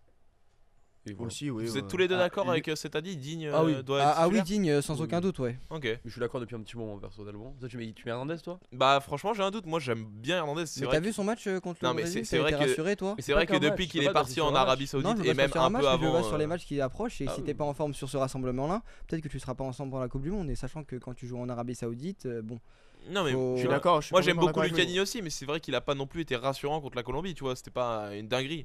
non, c'était pas fou, mais moi je préfère avoir un profil plus défensif qui J'ai permet pas à aimé l'attaque qu'ils de... volent le coup franc à Cherki. Mais t'es fou, mec, c'est un super tireur, Dean. Non mais oui, mais Cherki avait les mains posées sur le ballon, tout le monde a cru que c'est Donc lui là qui allait aujourd'hui tirer. c'est j'aime pas, donc je dis qu'il faut pas titulariser. Ouais, voilà. Les gars, s'il vous plaît. Et dans ce cas-là, on vire Mbappé parce qu'il a pris le brassard à Kanté. Qui avait le Ah j'ai brassard vu pendant le match. l'image. Bah, Bah oui, mec, Dean, c'est un super tireur de coup franc. non mais oui. Dean, moi, Mais mis à part les coups francs, je préfère Oui. avoir un Ouais, Digne voilà, avec il a un une Digne super qualité de défensif. centre, Après, parce qu'il y a Oli, qui c'est un fait des tireur de bons coup franc. ballons, qui met des bons ballons à Kylian Mbappé. Ouais, tu dis suis mis à d'accord. part les coups francs, mais s'il y a pas Digne, qui est-ce qui les tire les coups francs? Olysée, qui en a déjà mis un. Ouais mais Mais tout le monde les tire les coups francs. Ouais, Mbappé. Et puis sinon, personne les marque alors, ça sert à rien. bah il y a quand même Mba- des joueurs qui marquent des coups francs, Dominique Zoboslai par exemple. C'est vrai que Sinon, Thomas là, il joue à on la Coupe du Monde on avec la rappelle France. Griezmann pour qu'il tire les coups francs. Toi tu serais d'avis à rappeler Griezmann? On rappelle Griezmann juste pour tirer les coups francs et puis voilà. Non, mais oui, Les coups francs qui ont tellement marché à la Coupe du Monde ça, c'est 2018. un vrai Voilà. sujet dans le monde, un vrai débat que il n'y a pas de vrai tireur de coup franc, hormis Dominique Szoboszlai. Un joueur Arrête. Actuellement Il y a quand même des bons tireurs de Mais coups oui. francs. C'est pas le débat, les gars. un peu. Oui, oui, Un on, mec- on un mec- est encore, on est encore en train de francs. sortir. Merci Louis de toujours Non, mais jouer voilà, ce je rôle. préfère Louis parler- Je Média. préfère parler de l'équipe de France que Szoboszlai en ce moment. Donc, Non, mais en termes de coup franc, il y a qui comme grand tireur de coup franc aujourd'hui à part Szoboszlai qui remarque Ce beaucoup sera le débat d'une prochaine vidéo. Non, Toine. c'est très court, Si, c'est nul si. comme débat. Donc, Il n'y a pas débat. on choisit donc Lucas Digne à la pondération, même si j'étais pas forcément d'accord. On a gagné. Au milieu, il y a du choix encore une fois dans ce double pivot. Manu Koné, Aurélien Là, il y a Tchouaméni, N'Golo Kanté, Adrien Rabiot, Eduardo Camavinga ou encore Warren Zaïre-Emery. Là, je pense qu'effectivement, il va y avoir du Match. Choisissez deux milieux. Allez, Julien, je te laisse commencer. Déjà deux comme ça là. Bah franchement, Tchouaméni, Rabiot. Ah ouais. Pour commencer parce que Aurélien Tchouaméni fait beaucoup de bien au milieu. Rabiot arrive à très bien combiner. Il m'a énormément fait plaisir face au Ouais. Brésil. Et bah, voilà, pour moi, c'est vraiment les deux milieux de terrain qui sont là, genre sécurité. Bah, tu sais qu'il y a Tchouaméni, Rabiot, ça rassure. Ils sont là, ils font du bien autant défensivement qu'offensivement. Et après, à côté d'eux, à gauche et à droite, tu mets d'autres personnes qui peuvent donner un petit peu plus de peps, aller chercher des individualités, etc. Mais vraiment, pour moi, cette base du milieu de terrain, il faut qu'elle soit Tchouaméni, Rabiot. C'est ce qu'il faut, c'est les fondations de ce milieu de terrain. Je suis d'accord, Tchouaméni, Rabiot, ça a été véritablement les chefs d'orchestre face au Ouais. Brésil. Toutes les actions partaient d'eux, quasiment. Les belles combinaisons qu'on a vues en attaque, ils en faisaient partie aussi. Donc, ouais, Tchouaméni, Rabiot m'ont beaucoup convaincus durant ce rassemblement, donc ouais, je les garde. Même si quand tu vois qu'il y a Kamavinga, Zaire Emery, Kanté, oui, il peut y avoir débat, mais Manu Koné. Et vous Manu sortez Koné donc qui tous était les pas deux là, Manu qui Koné était quand même, blessé. qui du coup Ouais. paye C'est vrai. pour son absence durant ce rassemblement. oui, c'est vrai qu'il était blessé juste avant le rassemblement en plus, malheureusement pour lui. Mais C'est ça le ouais. problème, voilà, c'était absent, mais on a vu tellement de choses intéressantes que Mm. t'es absent et malheureusement tu te fais prendre Fallait la pas place être parce absent que, maintenant, voilà, quoi. c'était vraiment le moment où il fallait pas être absent et ils s'en mordront les doigts sans doute, mais voilà, après c'est des joueurs qui, ça reste le milieu de terrain et on sait que le milieu de terrain dans un match de foot c'est celui qui est le plus sujet à avoir des remplacements en milieu de seconde période, donc à ce moment-là avec tout le monde qu'on a derrière tu peux faire entrer facilement d'autres personnes pour ajouter du peps. Et voilà, je pense que c'est une équipe de France qui a la chance de pouvoir marcher justement grâce à ses remplaçants aussi. Et Didier Deschamps va forcément capitaliser sur ça. Donc voilà. Après, Toi, est-ce que toi t'as un avis différent? Bah déjà Tchouaméni, oui. Tchouaméni, il y a pas de Mhm. tout le monde est titulaire. Toi, je pense. Chouameni, je pense qu'il est le seul sûr d'être au milieu. Ouais, il est Clairement. indéboulonnable. Et après moi, en vrai, j'ai du mal à faire un choix entre Rabiot et Koné parce que Koné, c'est un Va falloir que tu tranches, super mec. super super. En fait, C'est donc, le principe du jeu, donc on là, te ça demande va de être faire deux. tranche. La réponse, on sait que vous êtes à 2 sur Rabiot. Donc ce sera sûrement Rabiot qui gagnera parmi nous 4. Tu peux encore, il y a Ouais, peut-être attention, encore, il reste Lucas, un avis. Ouais, il reste Lucas à oui, choisir. je sais hein. que ça se trouve, Lucas- il nous Lucas- met Kefren Thuram, on sait pas. Lucas veut Matuidi au milieu, donc Oh, qu'est-ce qui serait On- fort dans ce milieu, on Blaise mettra- Matuidi. non, En moi, milieu gauche là. Oh, moi, juste parce que Rabiot c'est un super joueur que je trouve, enfin c'est très bon et que les gens l'aiment pas parce que c'est quelqu'un qui a eu beaucoup de polémiques dans sa carrière, notamment d'attitude, mais c'est un bon joueur. Donc Ouais, je pense pas que c'est joué là dans ce rassemblement avec les Bleus. non, je parle en général, dans l'opinion générale, Oui, oui, l'opinion d'accord. publique, les gens qui regardent pas forcément tous les matchs, bah, Mm. Rabiot c'est Je suis d'accord. la mère relou et lui. Ouais. En gros. Mais Rabiot mériterait d'être titulaire, sauf que Koné c'est un autre profil que Rabiot, c'est un profil. En fait, les deux c'est des profils qui ont un vrai apport offensif, qui font un bon lien entre le milieu défensif et le milieu offensif, mais c'est de manière différente de la portée. Et je trouve que Koné techniquement c'est beaucoup bien meilleur en fait que Rabiot, même si Rabiot, je le dis encore, c'est un super joueur. Donc moi je mets Koné devant, mais Rabiot s'entend. Et je pense que ce sera Rabiot. Ok. Mais j'espère que Deschamps va m'écouter et va envoyer un technique qui va se dire cette barre, j'ai la raison. moi personnellement, vous allez être surpris, mais je prends Chouameni et Kanté. Voilà. Le puriste. Parce que Rabiot, je suis désolé, c'est peut-être une hate autour de lui parce que j'ai été supporter du Paris Saint-Germain et notamment il a fait virer Blaise Matuidi du milieu de terrain pour la Juventus. Tant Mais pis pour le PSG, non Mais surtout que voilà, c'est pas un joueur qui me rassure. Je sais que dans les grands matchs, franchement, dans les grands matchs, je le trouve vraiment pas bon à chaque fois, Adrien Rabiot. Et N'Golo Kanté, je pense qu'il a encore beaucoup de bien à donner à ce double pivot de l'équipe de France. Et c'est pour ça que je choisis Kanté. Après, j'aime beaucoup Manu Koné aussi. Pour moi, Manu Koné est troisième. Troisième. Donc tu Ah mets oui, Rabiot tu mets devant Kanté. Manu Tu mets Koné. Rabiot, Ouais. devant Koné. Non, Koné devant Rabiot, Donc pour moi. deuxième, Troisième donc. dans la avec hiérarchie. Tchouaméni. Avec Tchouaméni, Oui, Chouameni, Kanté, Ah, ok. Koné et Rabiot. mais D'accord. Rabiot quatrième. Mais pour moi, Rabiot n'est pas un joueur. Et puis on sait en plus que Rabiot, c'est pas un joueur qui est dans. Il est pas copain avec les autres. C'est pas un joueur qui est beaucoup apprécié dans le vestiaire. Et c'est pour ça que moi, je fais Ouais. le choix de la Après, ça, facilité. on sait pas. On n'est pas Rabiot, dans c'est le un joueur joueur des Bleus. Rabiot, on c'est est- un on joueur est pas qui aime avec un les peu. Bleus, Les ouais. gars, Rabiot, c'est un joueur qui aime un peu briller. Et dans une équipe où il y a déjà Mbappé, Dembélé, Non, je pense pas Olysée. qu'il va attirer mes Non, parce qu'on l'a vu déjà... face au Brésil justement, il était pas là pour briller, il était là pour Et je pense qu'il combiner. aime bien avoir sa part Non, je pense pas. Je de pense que c'est pas un lumière joueur sur lui. comme ça. Alors qu'un joueur comme Kanté, c'est exactement ce qu'il faut. Mais après, c'est parce que ça, c'est ce que tu vois sur la FFF, les images YouTube, tout ça. Cette image-là de Kanté ça fait tout partie calme aussi. et Rabiot qui est pas dans le groupe et qui est dans son coin. Non, je pense pas. Je pense que dans ce groupe, il y a évidemment quelques différends entre chacun, mais Rabiot est bien intégré dans ce collectif. Après, le seul petit point noir qu'on peut apporter à notre potentiel milieu, Julien Chouameni Rabiot, c'est peut-être cette errance défensive parfois où il y a beaucoup d'espace. Notamment on l'a c'est vu face vrai, au c'est Brésil, ça a apporté Kanté, Après, quelques je pense occasions. Au que milieu voilà, défensif. mais il y avait ces petits problèmes là, mais je pense que c'est des problèmes qui peuvent être facilement Oui, réglés. c'est réglé Avec du justement automatisme. cette défense que on a mise avec derrière Lucas Digne et Mhm. Koundé, déjà ça sécurise un peu plus. Aurélien Tchouameni, c'est quand même un joueur qu'on a l'habitude de voir avec le Real qui redescend et qui fait un très bon apport défensif Mhm. avec le Real, donc je vois pas pourquoi il le ferait pas en équipe de France. Et Adrien Rabiot, si Tchouameni commence à redescendre et à faire ça, il va normalement suivre le mouvement de Tchouaméni, et ce qui fait que ça peut un petit peu harmoniser tout ça. Et après, il faut pas oublier qu'on a vu ça face au Brésil. Le but du match face au Brésil, c'est de tenter des choses. Donc peut-être que le rôle de Tchouaméni et de Rabiot ce jour-là n'était pas aussi de se concentrer sur la défense, mais plutôt de se concentrer sur l'attaque. On l'a vu face à la Colombie, hein, évidemment que c'était pas un match de préparation. Quand Ah tu oui. vois qu'il met l'équipe B, il voulait faire jouer tout le monde. Deschamps, et il a raison en plus de faire jouer tout le bien monde sûr. à quelques mois de la Coupe du Monde. C'est C'est le le moment moment de qu'il le faut le faire. faire. C'est le moment là. Zaire Emery juste derrière tout cela. Ou vous Ouais. mettez quelqu'un entre Zaire Emery Ouais, et... Zaire Emery, pour moi, c'est un joueur qui peut rentrer en fin de Ouais, c'est voilà. Il y a c'est Kamavinga c'est un aussi bon qui a remplaçant. sa carte à Ouais, jouer. voilà, mais Kamavinga, Ouais, mais- pareil, comme Zaire Emery, il rentre en fin de match. Zaire Emery devant Kamavinga. Et on en a pas parlé, mais peut-être que Kamavinga, vous le titularisez au poste d'arrière gauche. Non. Non, même si ça peut être un bon Ça peut être une remplaçant, solution, Il quand peut même. dépanner à ce Et poste-là. Zaire Emery à droite aussi. C'est un. Oui, je pense Zaire Emery, C'est l'avantage il- d'avoir des joueurs qui sont Si on veut défendre, oui. qui sont polyvalents. Ouais, Luis Enrique au PSG qui le fait beaucoup jouer à ce poste-là, donc évidemment Ouais. que Ça peut il a être sa une solution. Bah, je crois Ouais. qu'Akimi le disait, c'est l'un des postes les plus durs latéral droit. Et Zaire Emery qui joue à ce poste, il disait sur The Bridge avec Tchouaméni et Mbappé. Ouais. Que jouer latéral droit, en fait, c'est. Alors que beaucoup de gens pensent que c'est un poste hyper facile, c'est très dur. Il a dit, C'est très physique, demandez hein, à comme, Zaire Emery à quel point c'est dur, que lui s'est adapté, mais que c'est un Après, poste, milieu, c'est pas un poste facile non plus. c'est le- hein. bon, selon moi, c'est le aucun poste le poste plus n'est dur. Donc- facile, les gars, aucun poste. Non, Non, mais je bien sais sûr. pas. mais il y en Mais a Je sais donc, pas d'autres. qui- en il y en a fait, je sais moins. pas qui sont les gens qui ont dit que latéral droit c'était facile. Parce que souvent, quand t'es pas sont très très bon au foot, on te dit Ouais, va- parce va que latéral, c'est un et peu le voilà. mythe. Non, T'es pas bon au foot, tu joues latéral, mec, c'est sûr. Chaque Voilà. poste est différent. Alors chaque que poste a sa milieu, c'est le particularité. plus. Selon moi, c'est le plus complet. C'est là où tu l'as le plus complet. Donc. Non, c'est pas le débat, lequel poste est le plus dur. Mais... Ouais. Bref, on a la Bon, compris. allez, on prend du coup Rabiot et Tchouaméni une nouvelle fois la pondération et on passe à l'attaque. Et comme il y a pas mal de choix avec les 4 offensifs, je vais vous laisser me dire qui est-ce que vous titularisez. Juste, je vous donne la liste: Ousmane Dembélé, Kylian Mbappé, Michael Olise, Désiré Doué, Hugo Ekitike, Ryan Cherki, Marcus Thuram, Magnès Akliouche, Randal Kolo-Muani et je rajoute Bradley Barcola qui était blessé. Donc t'enlèves Thauvin, Mateta. Oui, malheureusement, Malheureusement. même si dans mon cœur Mateta pourrait être dans cette Coupe du Monde, mais je le titularise pas, c'est sûr. Ok.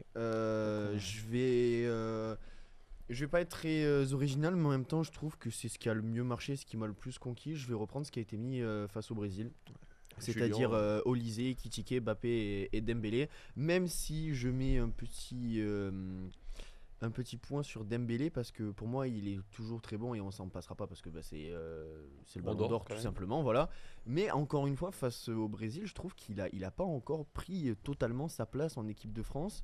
Et il a toujours du mal.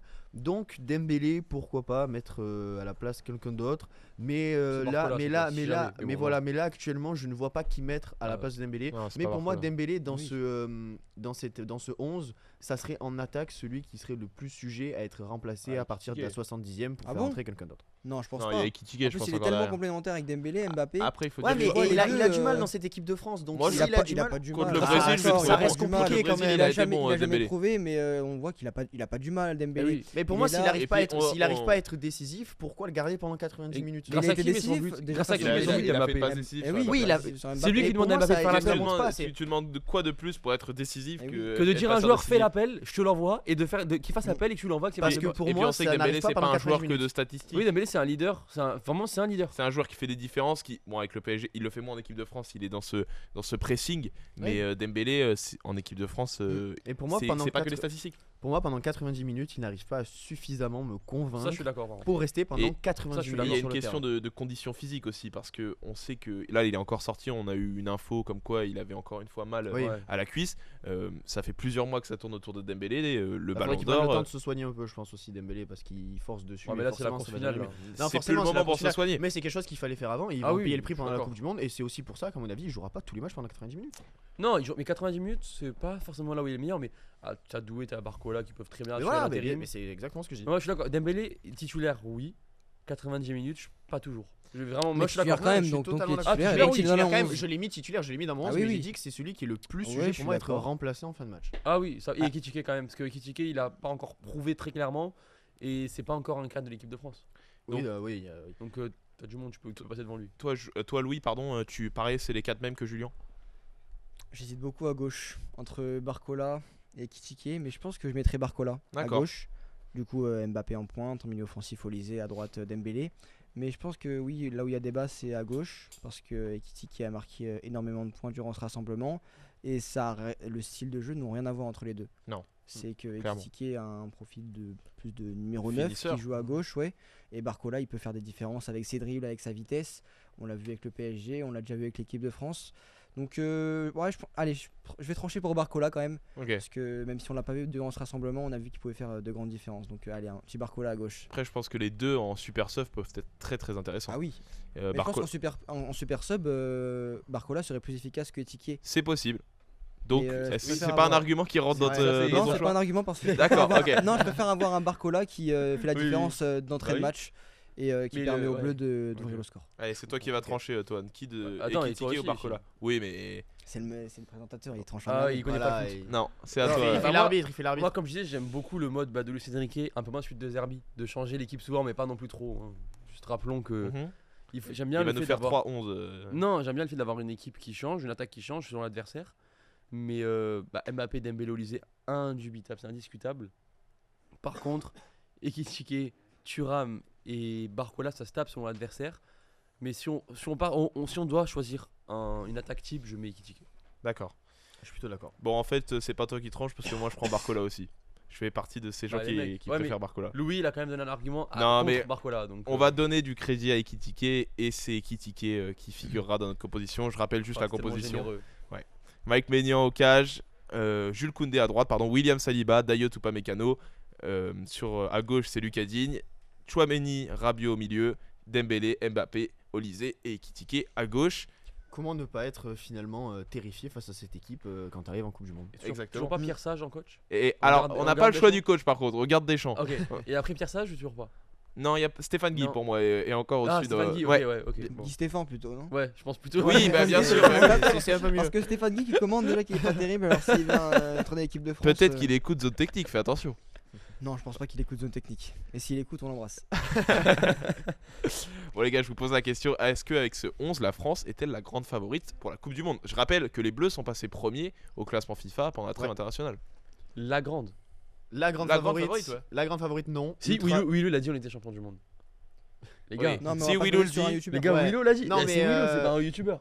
C'est un youtubeur, Willou. C'est pas un C'est youtubeur. pas un consultant, c'est pas un journaliste, c'est un Bientôt, youtubeur. bientôt peut-être. Mais moi, je pense qu'on lui a déjà proposé. En C'est plus un de libre faire C'est débat. des- possible, ouais. C'est lui qui décide. Mais ce qui il se passe est dans très le bon, football. Willou, mais pour ressortir du cadre de Willou et de YouTube, tu disais quoi, toi, que tu parlais de Willou, donc ouais. Non, mais C'est- la, Oui, on parlait de la grande favorite. Voilà, Est-ce la que grande France est favorite, ouais. la grande favorite. Oui, je pense que l'équipe de France est la grande favorite D'accord. de ce mondial. Non, La la grande favorite. non, Quand tu l'équipe de vois France l'équipe- n'est pas la grande favorite de Je ce pense mondial. que l'équipe de France est la grande L'Italie. favorite. Quand tu vois le rassemblement en plus qu'ils ont fait, l'Italie, non, l'Italie du coup non. On en reparlera de Déjà, l'Italie. vous tu vois inquiétez l'Espagne qui fait 0-0 Voilà. contre l'Égypte et qui me rassure Avec pas du une tout. équipe bis. Avec une équipe Voilà. bis, mais quand même. L'équipe Mais bis de quand- mais l'Espagne, quand même, c'est je suis pas- d'accord, ça c'est- reste, c'est pas rien. contrasté. Nous aussi, on a mis une équipe bis face à la Colombie. Mais, Ça arrive de non, mais- passer à côté d'un match. Ça veut pas dire que t'es plus favori. C'est parce que tu rates Ça, un match. l'Égypte, que t'es voilà, pas ça favori. m'inquiète un peu. Je suis Surtout d'accord. sur un match amical. Voilà, t'es Voilà. sur un match amical Un de match de préparation. préparation. Voilà, mais t'es sur un match de préparation, t'as le droit de te louper, de faire C'est quelque pas un chose match de amical, très c'est bon. pas n'importe quel match. Attends de voir en face, Louis il a était gagné. tué avec les mots, attention. Oui, Non, Et il gagne 3-0 en face à la Serbie. L'Espagne, pour moi, c'est la grande favorite de ce tournoi, juste devant l'équipe de France. Et il n'y a pas d'autres nations que vous pourriez passer au-dessus de la France, l'Angleterre par La exemple? Norvège est la Non. meilleure équipe d'Europe, apparemment. Oui, selon Paptio. Voilà. Ouais. le sélectionneur Et du puis- Sénégal. Après, l'Égypte, ils sont peut-être champions d'Afrique d'ici quelques mois en voyant qu'en fait le Maroc est éliminé aussi. Donc, Ils ont pas fini 3ème l'Égypte, je crois. Ah, c'est le Nigeria 3ème Je crois, ouais. Ah, mince. Bon, bah. Bah après, peut-être que le Arrête Nigeria d'être sera le aussi. Nigeria éliminé. aussi, voilà, on Voilà. sait Non, jamais. mais par Donc, contre, l'Égypte, je ils ne veux ont pas peut-être, critiquer l'Égypte, hein, ils je ont veux peut-être juste parler de la kiffé. performance de l'Espagne qui ne m'a pas impressionné durant ces matchs de préparation. Et moi, quand je vois l'équipe de France, et cette équipe, et même dans le jeu, je pense que l'équipe de France est la grande favorite pour ce mondial. et Ça joue vraiment le s'entend. titre. Mais Oui. l'Espagne, voilà. Et puis moi, Mais il y a un il y a truc. beaucoup de gens qui voient Il l'Espagne faut gagner. jamais mais... enterrer. mais on n'enterre jamais l'Argentine. l'Espagne. Et ni l'Argentine Il faut d'ailleurs. jamais enterrer l'Argentine. Mais là, on parle de la grande favorite. Qui est la grande favorite? C'est Moi, vrai je ne qu'on mets a pas pas parlé de l'Argentine. l'Argentine. Bah, non plus. l'Espagne. Vous pensez que l'Argentine est la grande favorite? Non, mais pour Non. moi, ils sont dans le top 3 quand même avec Ouais, l'Espagne. voilà. Oui. Mais là, on parle de la grande favorite. t'as pas de la bien grande sûr. favorite. Mais bien sûr, mais tu peux faire la comparaison avec l'Argentine. Oui, c'est vrai. Oui. Mais moi, je le mets pas en grande favorite. Donc, si c'est pas la C'est grande- ton avis. c'est pas l'une des grandes favorites. Il est nul, mais il est vrai. D'accord. De quoi? Bah, Son non, avis, est il pas est nul. Pourquoi il est respectable. nul? Pourquoi il est nul? Si, il est nul, si, espagnol, il peut je sais être pas. nul si tu Ouais, déconstruis selon son- mon avis. Bah oui. Selon mon avis. D'accord, mais Mais les c'est gars, pas ton c'est- avis. Non, mais les si gars, on fait- s'il vous plaît, mettez des arguments. Il est c'est toujours quelque dans le- Non, moi, j'aime Vous pas en ton souvenez. avis, donc D'accord. je Non, le mais- défends pas. En vrai, je comprends. C'est vraiment selon moi les deux grands favoris, c'est Espagne-France. Après, lequel moi trancher, j'aurais du mal à trancher. Ok. Parce qu'en fait, les deux ont leurs failles et les deux ont leurs forces. C'est basique de dire ça, mais les deux ont des forces qui sont incroyables et les deux ont des failles qui sont hyper importantes. Et donc moi la grande favorite, si je dois choisir, je vais être un peu chauvin, je dirais la France aussi en vrai. Mais c'est pas aussi évident que lui le dit. T'as changé là.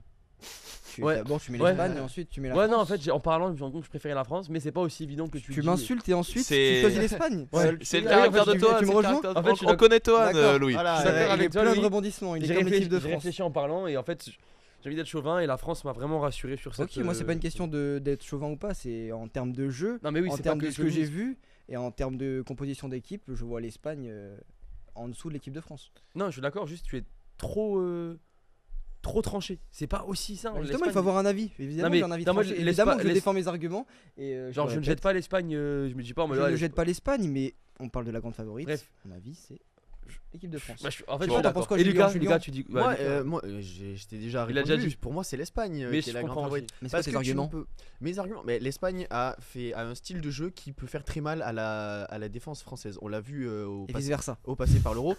Et vice versa, mais pour moi ça reste quand même plus solide en défense en Espagne que du côté français.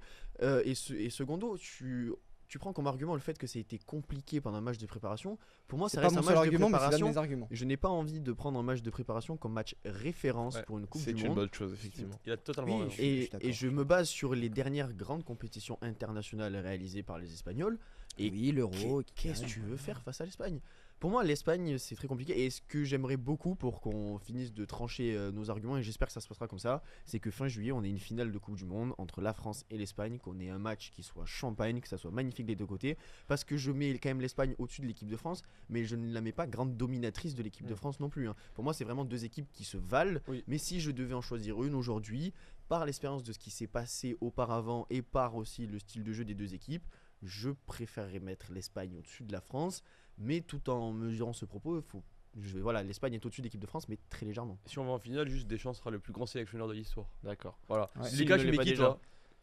Moi, je pense que la France est effectivement la grande favorite, mais si Merci, on se retrouve dans le cas de situation que vient d'évoquer Julien, je l'avais déjà dit, je crois, la semaine dernière ou la semaine encore d'avant, dans une finale France-Espagne, je vois l'Espagne gagner.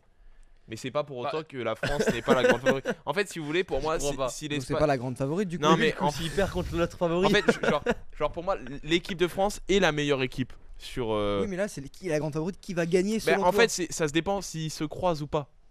Pour moi. Ils vont forcément. Ils vont C'est forcément pas, se non, croiser, c'est pas vraiment. sûr qu'il Bah vous dit non. que l'Argentine n'éliminera pas l'Espagne. L'Allemagne c'est l'Allemagne vrai, n'est c'est pas vrai. très bonne, mais il faut pas non plus, c'est pas une équipe minable non Mhm. plus. Mais je on comprends sait que jamais. mon la avis Coupe porte du à Monde est pleine de confusion, mais surprises. Après, si vous voulez un argument pour l'Espagne, Lamine Yamal, tout simplement. et qu'il y a un L'un argument des pour la meilleurs France. joueurs du monde. Kylian et- Mbappé, Ah, mais Kylian Oui, Mbappé, mais c'est Dembélé. de vos arguments. Mais bon, Asli- Lamine Yamal, il Asliou, peut être je très pense. dangereux. Colomani. Non, un Pedri vrai argument fait pour beaucoup l'Espagne, c'est Pedri. Ouais, Pedri. Voilà, Voilà. pour moi. Milieu de terrain Ben, Oui. parce que Ah oui. Mais en il est en aussi termes solide d'attaque, que la Chouameni. mais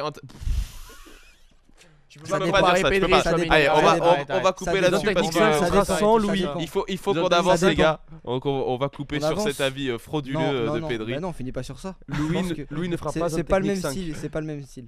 Ah bah non, Chouameni peut rivaliser au milieu de terrain avec Pedri. mais Non, je suis pas d'accord avec toi, Louis. Si, Il y a- dans il y a- un match, il y a dans un même match pas de- France-Espagne.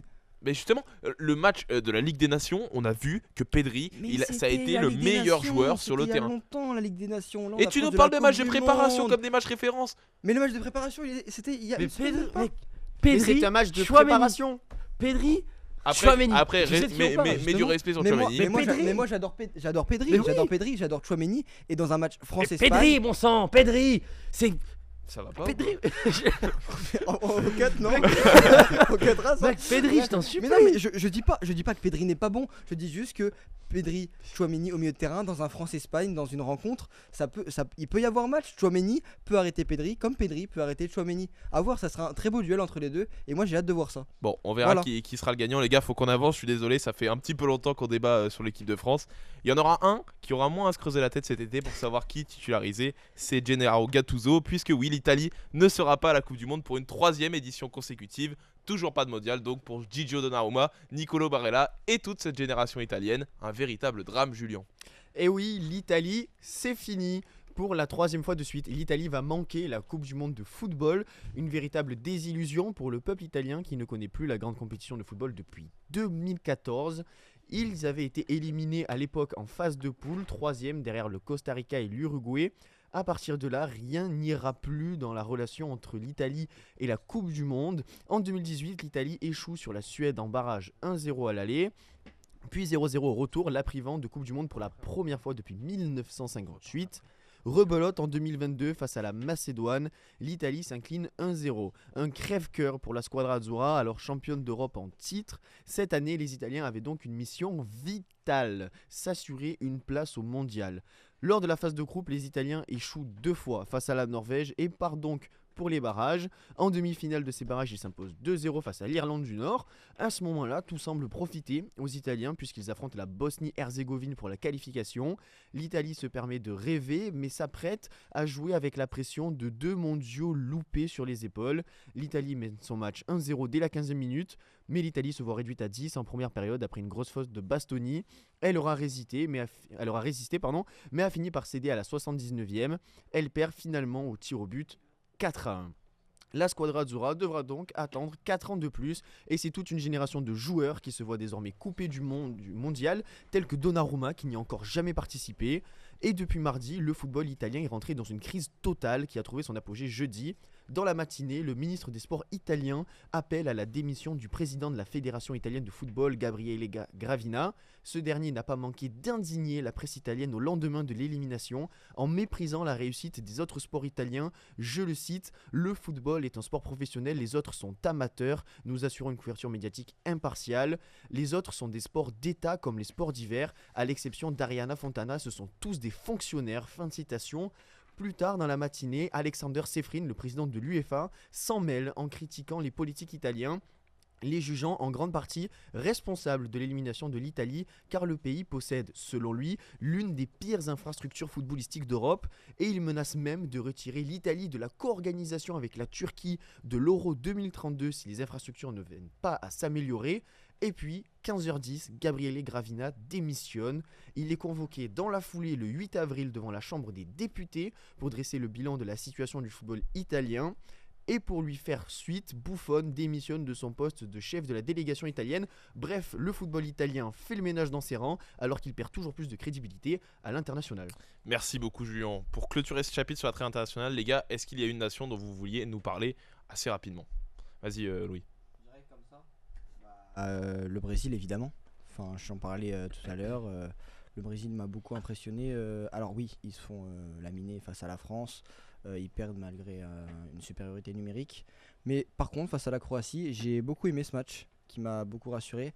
On a sorti un Vinicius plus en jambes, un Luis Enrique qui a encore fait des merveilles. Et puis il y a des petits nouveaux, Igor Thiago qui marque sur penalty. Il y a le retour d'Henrik qui fait du bien, qui a été prêté à Lyon en janvier et qui a été prêté à Lyon justement pour jouer la Coupe du Monde. Et il a marqué des points justement sur ce match. C'est lui qui provoque le penalty sur deuxième but. Et il fait une super passe à Martinelli pour le troisième. Donc il a fait des différences. Et puis il y a le retour aussi de Marquinhos pour le match face à la Croatie. Il avait été absent contre la France parce qu'il ne pouvait pas jouer ce match. Et il a fait beaucoup de bien défensivement et j'ai hâte aussi de voir ce que ça va donner avec Gabriel parce que je suis été très déçu de ne pas avoir cette charnière là qui aurait pu causer quelques problèmes à l'équipe de France. Et puis ton chouchou Luis Enrique. Ouais, Luis Enrique que j'ai beaucoup aimé, hein. J'ai découvert ce joueur il n'y a pas si longtemps que ça et j'adore, c'est un petit coup de cœur. De qui tu voudrais nous parler toi Toine ? Moi c'est l'Équateur. Ah d'accord. Qui je trouve déjà est une équipe avec pas mal de très Il faut donner du crédit Là, à on va l'Équateur, parler, t'as là, raison. Alors justement, c'est une équipe que j'aime beaucoup. Déjà, j'aime le football sud-américain en général et j'aime bien les joueurs de l'Équateur. Mais là, ce qui est fou, c'est qu'ils n'ont pas perdu un match depuis septembre 2024 contre le Brésil. Là, ils ont fait match nul contre les Pays-Bas et contre le Maroc. Mais je crois que là, au total, ils sont à plus de 10 matchs nuls. Ils ont une série genre de 5 matchs nuls de suite, 5-0-0 de suite en 2025. Enfin, c'est vraiment fou ce qui se passe avec l'Équateur. Ils ne perdent jamais. Ça fait 2 ans qu'ils n'ont pas perdu. Non, ça fait 1 an et demi, pardon. Et là, match nul contre le Maroc, match nul contre les Pays-Bas, un partout à chaque fois. Contre le Maroc, ils se sont égalisés dans les dernières minutes. Et voilà, c'est une équipe avec Pierre Hincapié, William Pacho, Défense très très solide. Caicedo. Il y a aussi Yeboah qui est très bon, Estupinian, Kendry Paez. Enfin, c'est une équipe qui Il manque de C'est une talent bonne équipe. offensif quand même. C'est Ils ça. manquent de Ouais. talent offensif, c'est pour ça qu'ils font 0-0 à tous les matchs. Oui, oui. Mais ils font quand même 0-0 tout le temps, genre. C'est Et un truc puis, de ouf. et puis l'Équateur qui peut quand même aller chercher une qualification, enfin se sortir de Ouais. sa phase de poule parce qu'ils vont jouer la Côte d'Ivoire, Curaçao et l'Allemagne. Donc l'Allemagne devrait sortir normalement grande Ouais. leader de ce groupe. Mais Curaçao et la Côte d'Ivoire, c'est des équipes que l'Équateur, pour moi, est capable d'aller chercher. Oui, oui, Moi, j'ai même complètement. Curaçao qui a pris 5-1 face à l'Australie en match de préparation. Donc, Ah, ça va être ils sont compliqué pas pour très eux. bons. Ouais, Je mais les c'est vois pas aller en finale. Non, Non, mais c'est pour c'est ça, ça sera très bien de compliqué. les voir, ça change un peu. Moi, je J'aime me dis, bien. ce groupe, il Oui, va ça nous fait aller du bien. bien de voir des équipes, Ça va être un groupe sympa, ouais. Ouais, comme Haïti, Le Cap Cap-Vert, le Brésil. tout ça, Voilà, ouais. moi j'ai hâte, moi. Je me lèverai peut-être pas à 3h du matin pour voir Curaçao. Voilà. quand même. Mais moi, je suis prêt à dire que l'Allemagne ne gagne pas les C'est 3 ton matchs. L'Allemagne ne gagnera pas les 3 matchs. D'accord. Contre la Côte d'Ivoire ou l'Équateur, va y avoir un C'est- faux pas et je mets L'Allemagne le qui est sortie 2 fois en poule sur les 2 dernières Ouais. Coupes du Monde, donc ça c'est quand même aussi Ouais. un pari assez osé. Je mets une pièce sur l'Équateur qui bat l'Allemagne, mais qui perd contre la Côte d'Ivoire, genre une équipe irrégulière. Mais voilà, 5 Ok, matchs ok. nuls, 5-0-0 Ça, c'est sûr. de suite. Ils n'ont pas perdu depuis 1 an et demi contre le Brésil. Ouais, ils ont battu l'Argentine il y a quelques mois. Donc très respectable comme équipe. Ok. Toi Julien, je crois que tu voulais nous parler de l'Espagne. Ouais, c'est ça, l'Espagne qui de Pedri. donc, a gagné 3-0 face à la Serbie, mais Par qui exemple. a sorti un 0-0 face à l'Égypte. Donc c'est un résultat contrasté pour cette équipe d'Espagne qui vient en ultra favorite dans ce tournoi. Ça les met forcément pas dans une très bonne dynamique non plus de sortir avec un match comme ça, mais c'est une déconvenue qui ne devrait pas changer grand chose à cette équipe parce qu'elle arrive en super puissance avec un super 11. Et donc voilà, en plus ils vont jouer dans leur phase de groupe, ils ont chopé le Cap-Vert, l'Arabie Saoudite et l'Uruguay, donc ils devraient sortir largement en gagnant leurs 3 matchs. Donc voilà, ça me paraissait sympa quand même de parler de cette équipe qui a fait une déconvenue face à l'Égypte, mais qui est sans doute pour moi l'une des seules équipes dans cette trêve internationale qui a le droit de se permettre d'être déconvenue sans pour autant stresser par rapport à ça. Ouais, ce qui est intéressant avec l'Espagne, c'est qu'ils sont dangereux de partout. C'est Encore ça. une fois, en vrai, pendant cette trêve, c'est Oyarzabal qui met un doublé. Ouais. Mais on avait vu pendant l'Euro 2024 que finalement tout le monde avait marqué, on dirait un peu le PSG de l'an dernier où on avait vu Fabien Ruiz qui marquait sa dizaine de buts, Johan Neves qui marquait, les latéraux qui étaient dangereux. Voilà, c'est ça aussi la force de l'Espagne et c'est encore une chose qu'ils vont faire certainement à la Coupe du Monde. Moi, je voudrais parler des États-Unis qui est le pays organisateur, un des pays organisateurs de cette Coupe du Monde. Et qui n'ont pas été très rassurants pendant cette trêve. J'ai les résultats sous les yeux. 5-2 contre la Belgique, 3-0 contre le Portugal. Et c'est 2-0 pas contre le Portugal. 3-0 contre le 3-0. Portugal. 3-0. Il y a eu un but dans les dernières minutes. Ouais, Ouais. j'ai pas vu le dernier but. Ah. Génial. T'as coupé trop tôt Ouais. le résumé, je Mince. crois. Mais en même temps, c'était pas que sur le score que les États-Unis ne sont pas rassurants. Il y a aussi une question de jeu. On se moquait beaucoup du Qatar en 2022, qui était donc aussi pays organisateur, qui n'avait pas gagné un match pendant la phase de poule. Et voilà, j'ai peur que cette Coupe du Monde tourne un petit peu aussi au fiasco pour les Américains. Après, quand on regarde leur groupe, ils ont quand même le Paraguay, l'Australie dans leur groupe. C'est pas non plus des superbes nations de football. Il y a la Turquie qui, pour moi, est favorite dans ce groupe. Mais à mon avis, les Américains sont pas à l'avenue. Sont pas.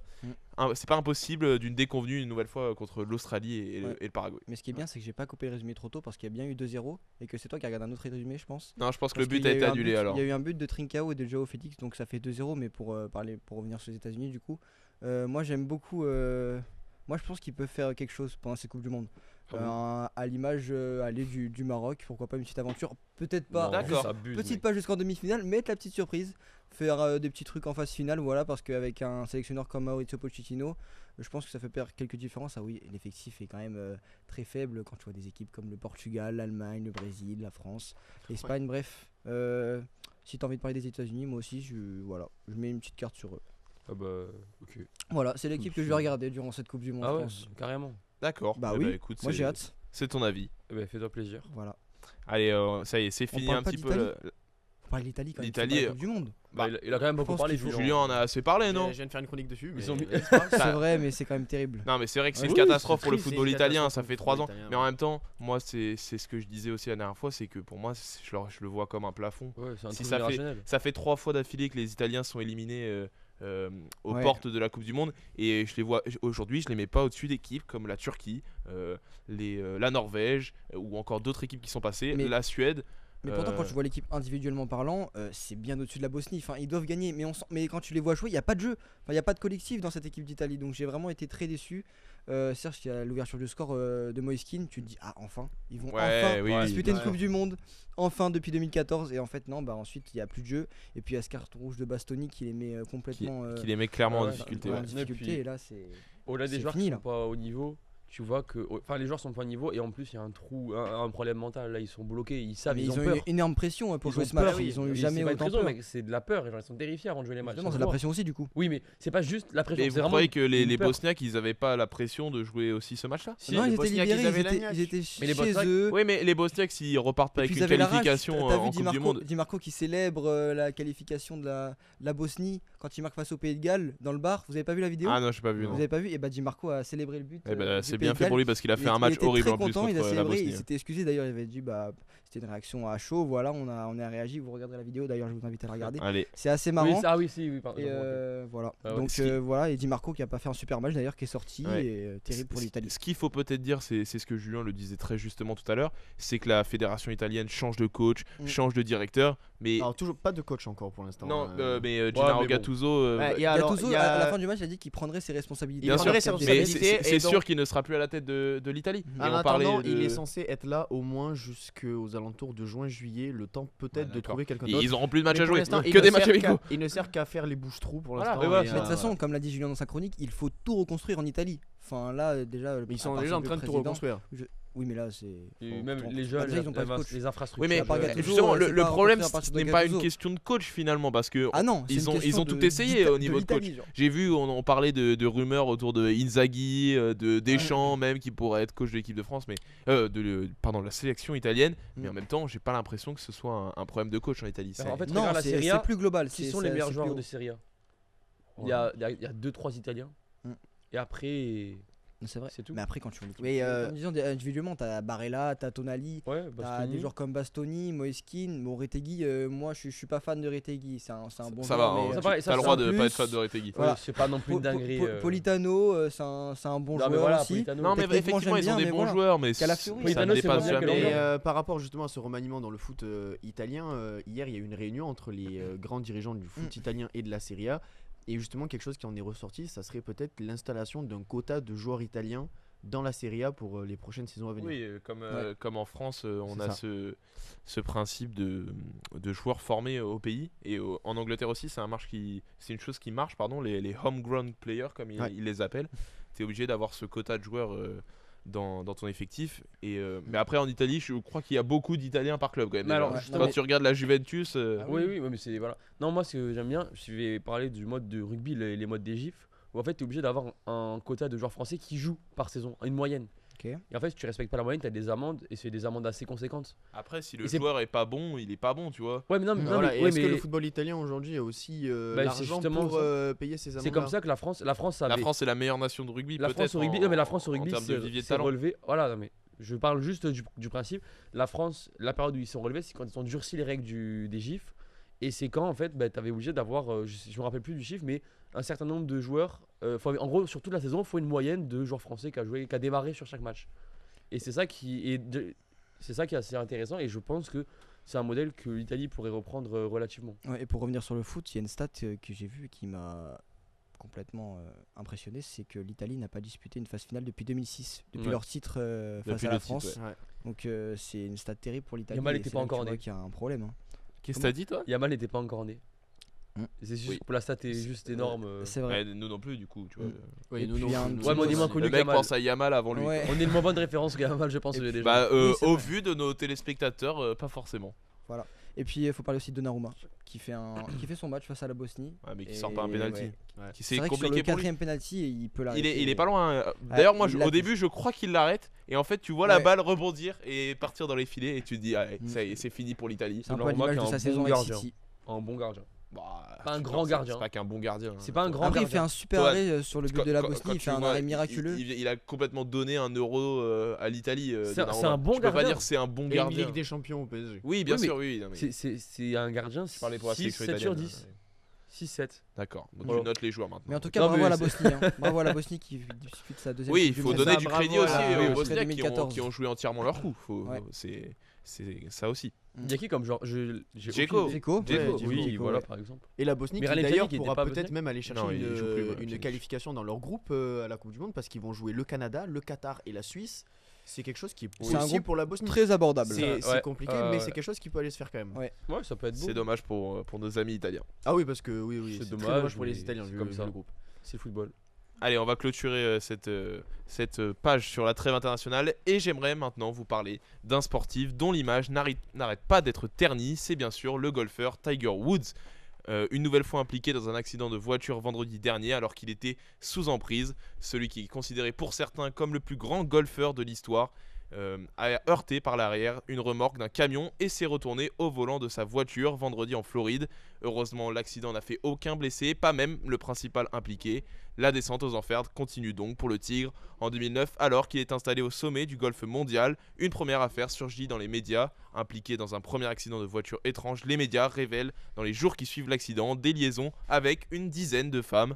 Les conséquences sont lourdes, son image est abîmée, son mariage brisé et l'Américain est même contraint de verser 100 millions de dollars à son ex-femme, considérée comme l'une des plus coûteuses ruptures de l'histoire. L'affaire dépasse l'intimité du couple puisqu'un an après le scandale, Tiger Woods organise une conférence de presse pour s'excuser publiquement. Je cite : « J'ai eu des comportements égoïstes et irresponsables, j'ai blessé ceux que j'aime le plus. » Mais ce n'est pas la seule polémique, tenez-vous bien, 8 ans plus tard, alors à la retraite, le quintuple champion de Masters est arrêté au volant de sa Mercedes pour conduite en état d'ivresse. Plus grave, cette fois en 2021, Tiger Woods fait une sortie de route, sa voiture se retourne, les images de l'accident sont bouleversantes et certains se demandent si la légende pourra un jour refouler les terrains de golf. Finalement, les blessures restent graves, plusieurs fractures au tibia et au péroné, d'autres au pied, mais écoutez les médecins, l'Américain a eu de la chance de survivre. La suite, vous la connaissez, le Tigre est de retour sur les terrains en 2022, il enchaîne les tournois sans retrouver le succès, l'image de le voir est forte, l'émotion est présente, mais les physiques, lui,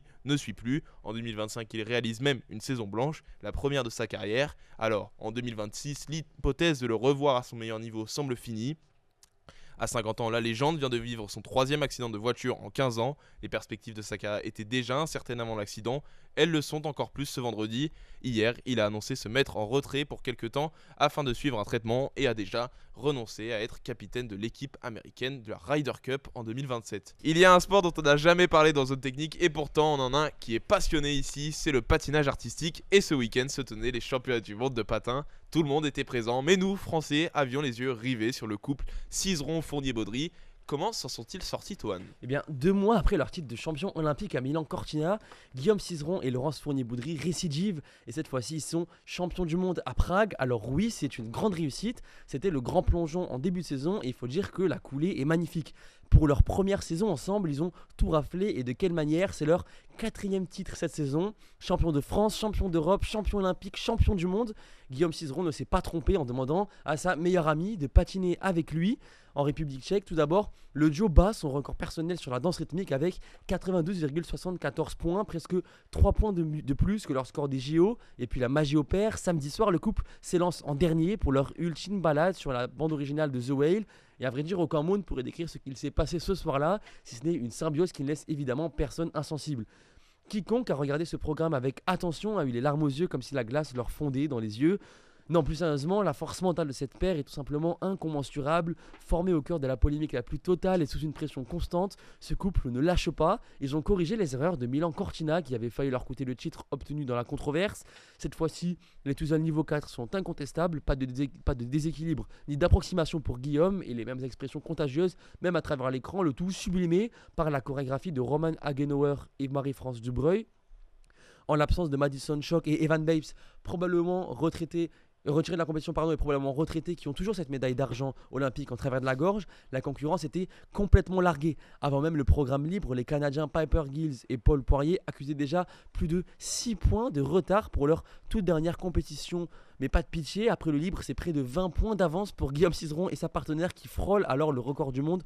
138,07 points sur le libre, 230,81 au total, le record du monde étant de 232,32 détenu justement par Chock and Bates. Au classement, Paper Gilt et Paul Poirier finissent deuxième et la grande surprise, Emilia Zingas et Vadim Kolesnik se hissent à la troisième place devant le couple britannique Fir Gibson qui a fait appel d'ailleurs de la pénalité de 2 points qui leur était attribuée, estimant qu'elle ne devrait valoir qu'un point, auquel cas elle rentrerait alors sur le podium à la fin de l'appel. Et enfin, la deuxième paire française, Evgenia Lopareva et Geoffrey Brissot, obtiennent une magnifique 6ème place, leur meilleur score en championnat du monde sur la musique de Björk et Carl Hugo. En bref, on est sur l'un des couples les plus iconiques de l'histoire qui en seulement une saison a tout gagné. Une normalité pour Guillaume Cizeron qui en est à son 2e titre olympique et 6e sacre mondial, 11 ans après le premier. Quant à la suite, l'avenir du couple est incertain. Eux qui pourraient s'arrêter sur la plus belle note qui soit, en témoigne l'ovation qui leur a été offerte pour les congratuler de ce moment suspendu dans le temps. C'est très touchant tout ça, Toan, mais il n'y a pas que le patinage français qui a brillé ce week-end. Eh bien non, c'est pour cela que j'ai encore monopolisé la parole un petit moment. Je ne pouvais pas parler de patinage sans évoquer le quad god. Ce week-end, on a eu droit à une performance épatante d'Ilya Malinin, le dieu du quad, qui nous a gratifié de 5 quadruples. C'est évidemment moins que lors de son record au Japon, mais ça reste une performance devant laquelle tout le monde s'incline sans aucun débat. On a tous été déçus de ces Jeux Olympiques, même si cela avait laissé place à la belle histoire du Kazakhstanais Mikhail Shaidorov.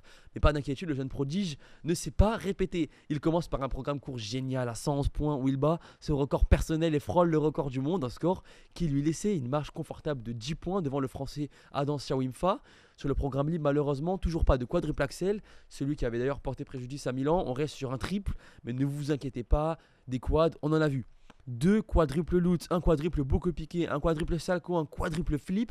À la fin du programme, tout est au vert, il n'y a absolument aucun doute, à l'image de son cri de rage et de soulagement sur la position finale, et ce malgré les nombreuses modifications qu'il a effectuées, en direct d'ailleurs comme à son habitude, une habitude qu'il y voit si bien puisqu'il ne se trompe jamais dans ses calculs, même en plein programme. À seulement 21 ans, il s'inscrit déjà dans la légende avec 3 sacres mondiaux consécutifs. Il est seulement le 4e patineur à réaliser cette performance depuis 2000 après Nathan Chen, Patrick Chan et la patineuse Kaori Sakamoto.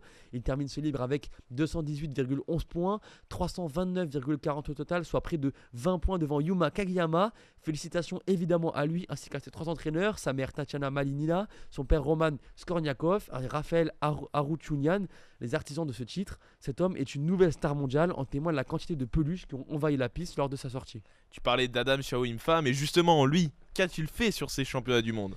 J'aurais adoré être devant vous pour vanter ses mérites et le couvrir de louanges, mais c'est tout le contraire. Le meilleur patineur français et peut-être même le meilleur d'Europe, c'est sans aucun doute le plus irrégulier et il passe encore à côté d'un grand résultat. Cette saison est une saison à oublier. 2e au championnat de France, forfait au championnat d'Europe pour se concentrer sur les Jeux, à l'issue desquels il finit d'ailleurs 7e malheureusement, puis 5e au championnat du monde alors qu'il était sur le podium après chaque programme court. La pression sur les épaules est immense et pour l'instant, le prodige français a du mal à la gérer. Et Kevin Amos alors ? Eh ben, malheureusement, on a un autre Français qui lui vit très bien, sans réelle pression. Mais heureusement, c'est Kevin Amos sur la piste. Il n'a qu'un mot d'ordre, s'éclater. Et ça se ressent, il a encore brillé sur son lit malgré un programme court qui le laissait au pied du top 10. Le septuple champion de France, double champion de titre justement devant Adam, finit 7ème avec 269,13 points, soit seulement 2 points derrière l'autre Français. Il y a bien cette petite bévue au championnat d'Europe qu'on ne peut pas mettre de côté dans le bilan de la saison, mais elle paraît bien anecdotique au regard de ses récentes performances. On va être triste de ne plus revoir ce fabuleux boléro, mais on fait confiance à Ileana Vauquelin qui travaille avec lui depuis plus de 20 ans et qu'il connaît parfaitement pour trouver un thème qui lui ira à la perfection. À 28 ans, il lui reste encore quelques belles années avant de se retirer du circuit international, autant en profiter pour prendre encore plus de plaisir qu'il en prend déjà. En tout cas, ces championnats du monde sont une fabuleuse manière de conclure la saison. On verra si Guillaume Cizeron et Laurence Renier-Boudry poursuivront leur aventure ensemble, si Adam Siawimfa saura rebondir, si Kevin Amos ira chercher un top 5 européen ou mondial, il faut redevenir ambitieux, et si le dieu du quad, Ilya Malinin, nous gratifiera à nouveau de son quadruple axel. Et oui, on est une nouvelle fois très déçus pour Adam Siawimfa qui une nouvelle fois était bien parti et qui derrière s'est un petit peu écroulé. Un petit mot, allez, vas-y, Louis sur Ilya Malinin. Malinin qui a fait malheureusement au JO s'est complètement loupé. Il avait fait un super programme court et au programme long il s'est complètement loupé. Il était très favori pour le titre. Ouais, favori absolu. Favori absolu, oui, on attendait que lui et il se rate complètement. On lui a mis peut-être un peu trop de pression sur ses épaules et là au championnat du monde il a répondu présent et ça prouve la force mentale qu'il a cet américain et c'est vraiment une belle pépite qu'a le patinage artistique. La déception c'est qu'on a toujours pas de quadruple axel, mais bon. On l'attend toujours, il arrivera un jour. Il arrivera un jour. C'est le seul qui peut le faire en plus, donc on attend que ça. Ouais, oui, c'est celui qui l'a fait rater les JO. Non, il y en a un autre qui peut le faire. J'ai oublié son nom, mais il y en a un du top 10, le 11ème, je crois, qui sait faire un quadruple axel. C'est le seul qui le fait d'ailleurs sur le circuit. Ça sert à quoi s'il est 11ème? Ah bah Ouais. c'est son flex, c'est son plaisir, c'est son kiff. Ouais. Mais voilà, En plus, Maïm, c'est très beau à voir. Un petit, quadruple. un petit salto, c'est bien aussi. On sait que. Oui, Attention, Umfa est professionnel. C'est très C'est bien, lui mais qui ça a ne- instauré le salto. hein. c'est Ouais, génial. mais c'est Bon, pas noté par la compétition le salto, on rappelle. Non. Non, mais c'est très beau à voir Oui. aussi. Ah oui, c'est C'est magnifique. ça qu'on aime. Pour le spectacle, c'est énorme. Mais voilà, c'est du spectacle. Le quadruple axel, c'est ce qu'il a fait rater les JO en s'envolant. On sait pas ce qu'il a fait. Il a fini en l'air allongé. Mais bon, il le refera. Il est champion du monde. C'est indiscutable et c'est magnifique ce qu'il a fait. Même si Adam, vraiment, ça me fait mal au cœur. Hein. Encore une fois, ce prodige 25 ans, ça commence quand même à faire un certain âge. Il s'approche plus de la fin que du début, mais on verra. Bon, et ben merci beaucoup, Toine, de nous parler de patinage parce qu'on n'en entend pas souvent parler C'est vrai. dans les médias. Là, on bien a malheureux. entendu parler là. C'est bien malheureux. Et oui, mais là, surtout, on arrive en fin d'émission et c'est l'heure de me donner vos pronosticos. Mais avant ça, j'aimerais vous faire écouter quelque chose et on en parle juste après. Et ben moi, mon pronostic, c'est Moïse Kouamé. Encore une fois, j'en ai parlé en tout début d'émission. Qu'il avait battu au premier tour un Américain. Et je pense qu'il battra le Tchèque Lejka, qui est 22e mondial, au prochain tour. Moi, je vise loin. Donc, mon pronostic, c'est Arthur Fils qui remporte le Masters 1000 de Miami.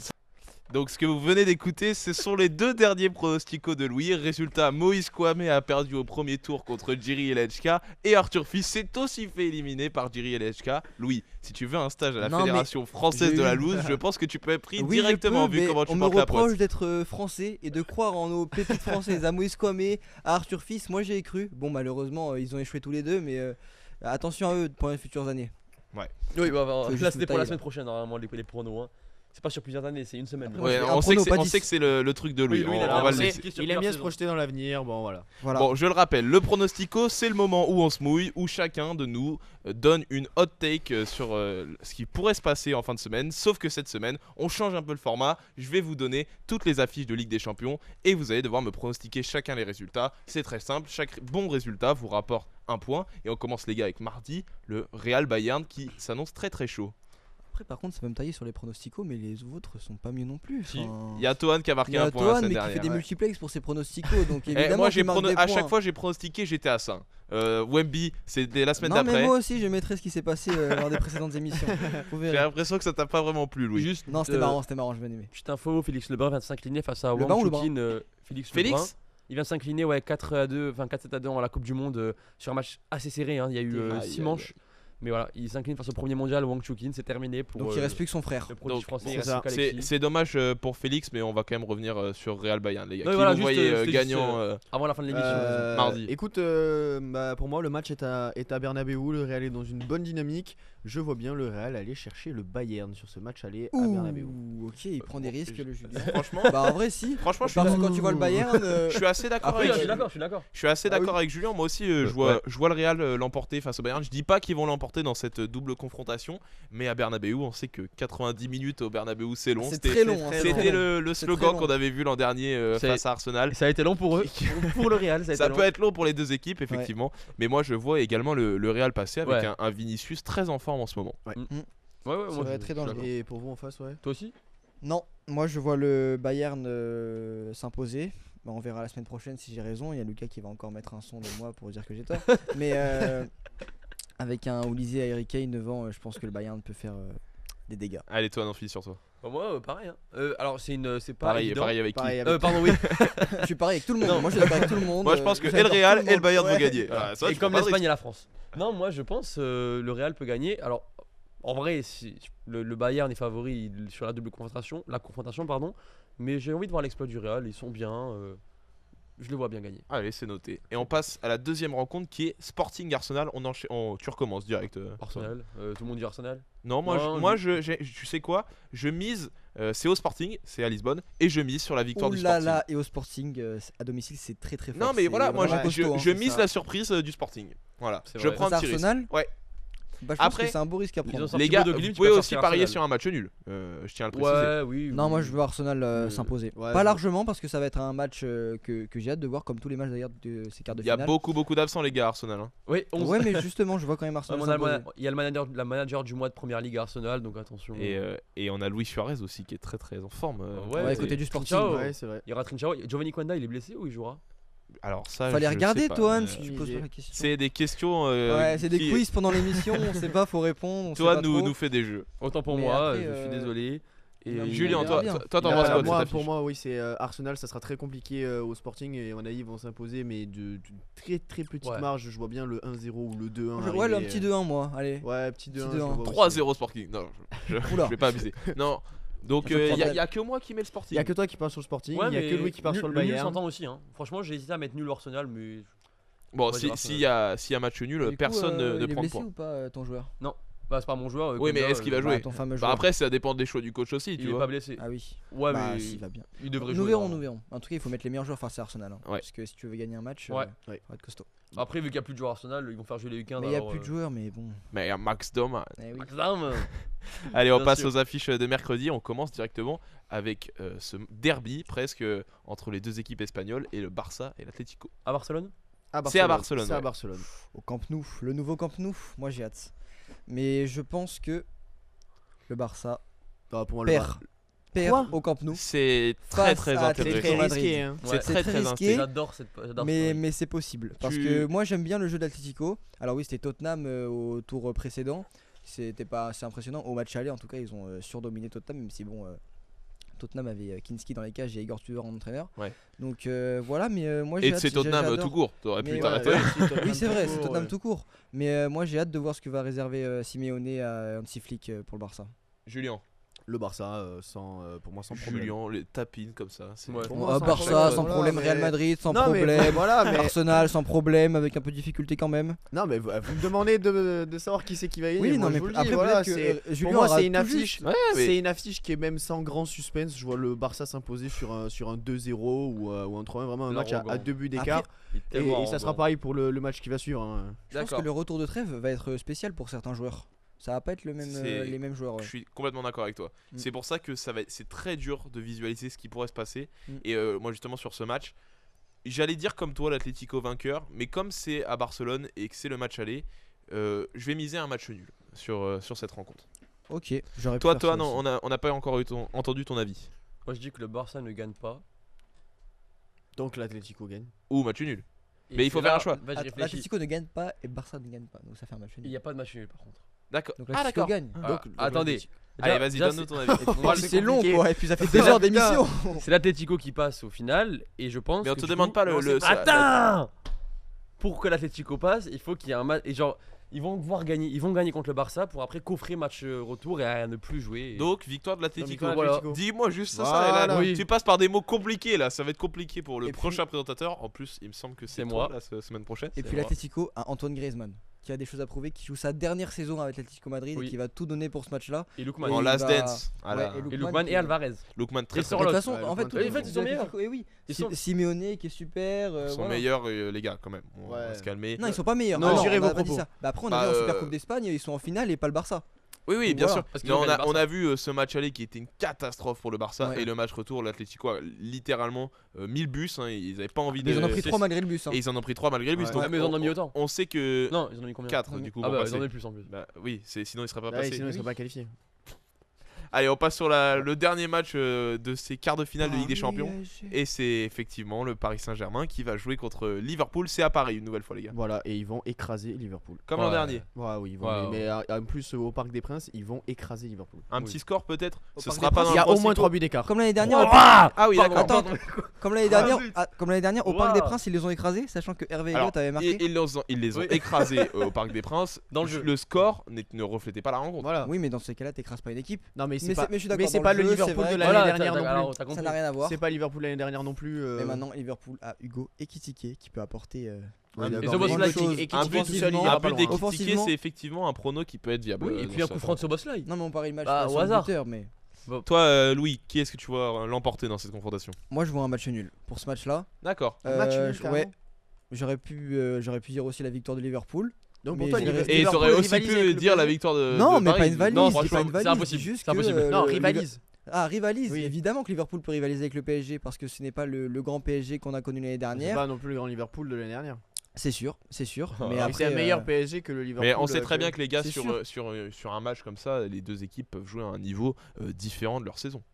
Ah oui, totalement, mais C'est vrai. oui, c'est la Ligue des Champions, Liverpool- c'est un autre Liverpool Mais a c'est au des Parc des joueurs- Princes, donc autre le jeu. PSG Liverpool est qui ne fait avantagé. pas une saison exceptionnelle a C'est des au Parc joueurs des Princes. exceptionnels. Il faut pas se mentir et on sait très bien que sur un match tout peut changer. Juste peut-être à noter côté Liverpool, c'est l'absence de Jérémy Frimpong normalement côté droit qui est blessé et du coup ça a Oui. peut-être décalé Dominique Szoboszlai qui est certainement l'homme fort côté Liverpool cette saison au poste de latéral Mohamed droit. Salah Il est faudra toujours mettre des incertain coups aussi, francs. hein. hein. Mohamed Salah est incertain. Bon, Bah, c'est il pas est- non il plus était un il était un- problème pour Liverpool. Attends, tu veux pas de Mohamed Salah pour Liverpool? Ah si, je le C'est mettrais. pas non plus un problème, mais évidemment que tu mets Salah en. Je pense en que titulaire. Szoboszlai est plus important que Salah dans cette équipe. Ah oui, Alors, mais le débat Mais n'existe c'est pas le même poste. Non, mais ce que je dis, c'est que Oui. Szoboszlai il va devoir peut-être revenir à un poste de latéral droit où il a déjà joué en début de saison. Ah oui. À moins que Slot fasse jouer Connor Bradley, ce qui est aussi une possibilité. Mais voilà, Szoboszlai, ça va se jouer entre Szoboszlai et Bradley à droite. Isaac, Toi, il- toi, on n'a pas entendu ton avis sur ce match-là. Juste, Isaac, il est encore blessé ou vous savez pas? sais Je pas. crois qu'il est encore blessé, Ok. Isaac. Mais PSG. après. Paris. Ah, ça change tout le fait Ah non, que ça change Isaac. rien, ça change rien, c'est D'accord, juste une ok. question Paris. ok. Et un petit score peut-être. Ouais, bah, deux buts d'écart, mais à la mi-temps, Paris est mené. Allez, c'est D'accord. noté. Et Julien, tu penses que c'est quoi ton score? Parce que tu. Il a dit 3 buts d'écart. J'ai dit Julien. ouais, 3 buts d'écart. 3 buts d'écart, je pense. Ouais. Ah non, je vois vraiment le PSG à domicile Ah ouais, écrasé, aller à ce chercher point-là. un Liverpool qui pour moi est en grande difficulté. Moi vraiment, je vois le PSG être Ouais, mais je très bien comprends. au Parc des Princes, Ah, aller fait- chercher un gros Ah, score. c'est beaucoup. 3 ouais. buts d'écart, c'est peut-être beaucoup, mais il y aura au moins 2 buts d'écart. Là, je pense que Luis Enrique peut faire tourner face à Toulouse hein, en Ligue 1 dès ce soir et peut-être garder les éléments les plus importants pour ce match face à Liverpool C'est qui est ultra effectivement important. ce qui va se passer certainement, surtout que la plupart des joueurs reviennent de trêve internationale Ouais. et ne sont pas forcément aptes à jouer ce soir. Alors que Liverpool, ils peuvent pas se permettre de faire tourner quand ils. Et quand surtout tu les vois qu'ils au jouent la classement, Cup contre City, Liverpool, je crois. Mm. Et c'est effectivement une très bonne transition, Louis, parce que avant de finir cette émission, je vais vous demander quel est l'événement que vous allez suivre ce week-end. Julien. Eh bien, moi je vous propose de suivre ce week-end le Tour des Flandres, le deuxième monument de l'année en cyclisme, avec Tadej Pogacar, Wout van Aert, Filippo Ganna, Remco Evenepoel qui a annoncé sa venue surprise il y a quelques jours, et Mathieu Van Der Poel. Bref, tous les grands sont là, à part Jonas Vingegaard, mais qui n'est pas un homme des courses d'un jour. Donc il va y avoir un énorme spectacle sur un parcours très compliqué avec des monts en pavé, ça va glisser, monter à 27%. Bref, tout ce qu'on aime dans le cyclisme. Donc je vous conseille fortement dimanche après-midi d'allumer la télé et de regarder le Tour des Flandres. Tohan, qu'est-ce que tu vas regarder toi ce week-end Bah, la Champions Cup, parce qu'il y a quand même encore 8 équipes françaises engagées. Eh oui. Donc honnêtement, quel match regarder le plus? Moi, ce serait Montpellier, mais c'est pas le match le plus intéressant, Montpellier-Perpignan. Alors, ce qu'il faut savoir, c'est que de base, le pronostico ne devait pas être ça. Et Voilà. Tohan nous avait préparé un pronostico à 8 Ouais. équipes en Champions Cup, il me semble. Non, Pronostico avec un S. le pronostico c'était que moins de 3 équipes étaient éliminées en Champions Cup. Moins de 3 équipes françaises étaient éliminées. D'accord. Sachant que Perpignan était éliminé d'office. D'accord. Enfin, Perpignan-Montpellier, pardon. Et qui est pour toi le favori en cette fin de saison Alors, en Champions Cup? Ah, parce que oui, en fait, j'ai dit Champions Cup, mais c'est Coupe d'Europe, c'est Champions et Challenge Oui, Cup. d'accord, ok. Champions Cup, le favori, Toulouse. Je pense que c'est le débat, voilà, Toulouse est favori. Grosse prise de risque de dire Toulouse. Ah, c'est Attention. une hot take là, hein, je suis pas sûr de moi. Non, ouais, Toulouse et après. Et en Challenge Cup? Ok. En Challenge Cup, Montpellier. Montpellier. 2 équipes Montpellier. françaises du coup. Oui, ah bah, le rugby anglais va mal, même si des fois ça a des petites bribes d'amélioration. Le rugby anglais va très mal. Et c'est Toulouse qui est le favori et Montpellier favori Challenge Cup. Et voilà, je pense que là, pour le coup, le débat est assez faible. Toi, Louis, c'est quoi Eh ton. bien, moi, c'est la Ligue des Champions avant l'heure, demain, 21h. Ah, Atlético, Barça. C'est vrai. J'ai hâte. c'est vrai il va qu'il être il se magnifique, joue ce 3 match. fois en l'espace de Ah 2 ouais, semaines, mais là, je crois. c'est dingue, hein, mais après on peut pas dire non à ce genre de rencontre, Ah on bah, attend que ça, bah nous, non, ça fait enfin, plaisir. voilà. Mais j'ai hâte de voir ça en plus là de retour de trêve comme ça. Bon, c'est pas sûr que des joueurs comme Lamine Yamal qui revient de la trêve, alors certes il est sorti à la mi-temps face à l'Égypte, qui Ah, je peut pense qu'il débuter va ou jouer pas. quand même. Oui, bah face à Atletico, j'espère qu'il joue en plus. C'est un match important pour le titre. Ouais, c'est hyper important, sachant que le Real joue Mallorca, donc il va falloir gagner pour les deux équipes. L'Atletico est complètement décroché et ne peut pas Atletico jouer est le hors titre. course. Complètement, surtout que Villarreal n'est pas loin aussi. Donc ouais, à voir. J'ai hâte de voir ce match. Eh bien, moi, Je vous le conseille. c'est la Ligue des Champions, mais à l'heure cette fois. J'ai juste envie de regarder la Ligue des Champions, moi. Ok. C'est la compétition qui me hype le plus certainement et aussi pourquoi pas suivre la fin de cette saison NBA parce qu'il y a encore plein d'enjeux et Évidemment. notamment Bah oui. les trophées. On en parlait en La tout fin début de saison d'émission régulière. avec Victor Wembanyama. Après, on va pas se mentir, les classements ne vont pas beaucoup changer Ouais. en cette fin de saison. Peut-être la course au play-in et au play-off. On sait que des places 5 à Ouais. 10, c'est souvent très serré, surtout dans la conférence Ouest. Ouais. Donc il y a pas mal encore. Mais surtout que demain il y a un super match aussi à 1h française où à 21h où tu peux regarder un Nuggets San Antonio Spurs. C'est Donc effectivement. ça, c'est la Demain soir confrontation Ouais. demain soir à 21h. Donc On vous là la aussi, conseille hein. très fortement. Ouais, demain 21h, il y a plein de rencontres. Je pense que ça va faire du double écran. San Antonio Spurs Nuggets, Atletico Oui. Barça. Ça va Je être pense qu'on va énorme faire demain ça, soir. ouais. Et tout sur Beansport certainement en plus. Il y en Euh, aura Prime, au moins c'est un Prime. match. Il y aura un match de bon. basket sur Beansport. Prime Vidéo. Non, c'est pour, d'accord. Denver, À 1h, il y a San les Antonio. Sixers. Pardon, ok. À 1h, il y a Sixers Pistons sur Beansport, mais bon. Sixers Pistons qui reste un match quand même assez intéressant. Ouais. Ouais. Seul problème, bah d'accord. Je préfère voir Jokic et Wembanyama. Non, mais tu bien peux sûr. voir- tu peux voir les Bien deux, sûr. hein. Seul problème, c'est que Kate Cunningham est absent. Après, c'est pas un problème. On Ça le dit. enlève rien. Bah, à c'est un championnat. problème dans le- C'est leur meilleur joueur. Bah, ça perd du spectacle au match. On sait que Oui, mais sans Cunningham, on a vu que Détroit, c'était. c'est une bonne équipe, bien sûr. Toujours une bonne équipe. Et les Sixers qui font une super fin de saison, je trouve. Avec un Paul George qui revient super il bien. a mis 39 points, Ouais. je crois, Paul George. Donc il y a- ça aussi, il va falloir surveiller. Hein, parce que les Sixers reviennent bien. Du Et côté de surtout l'Est. qu'ils ont un très très gros effectif, les Sixers. Ouais. Sur le papier, en tout cas, hein, Tyrese Maxey, Joel Embiid, Mm. Paul George, comme tu le dis, et encore plein d'autres gars. VJ Edgecombe qui est aussi auteur d'une superbe saison rookie.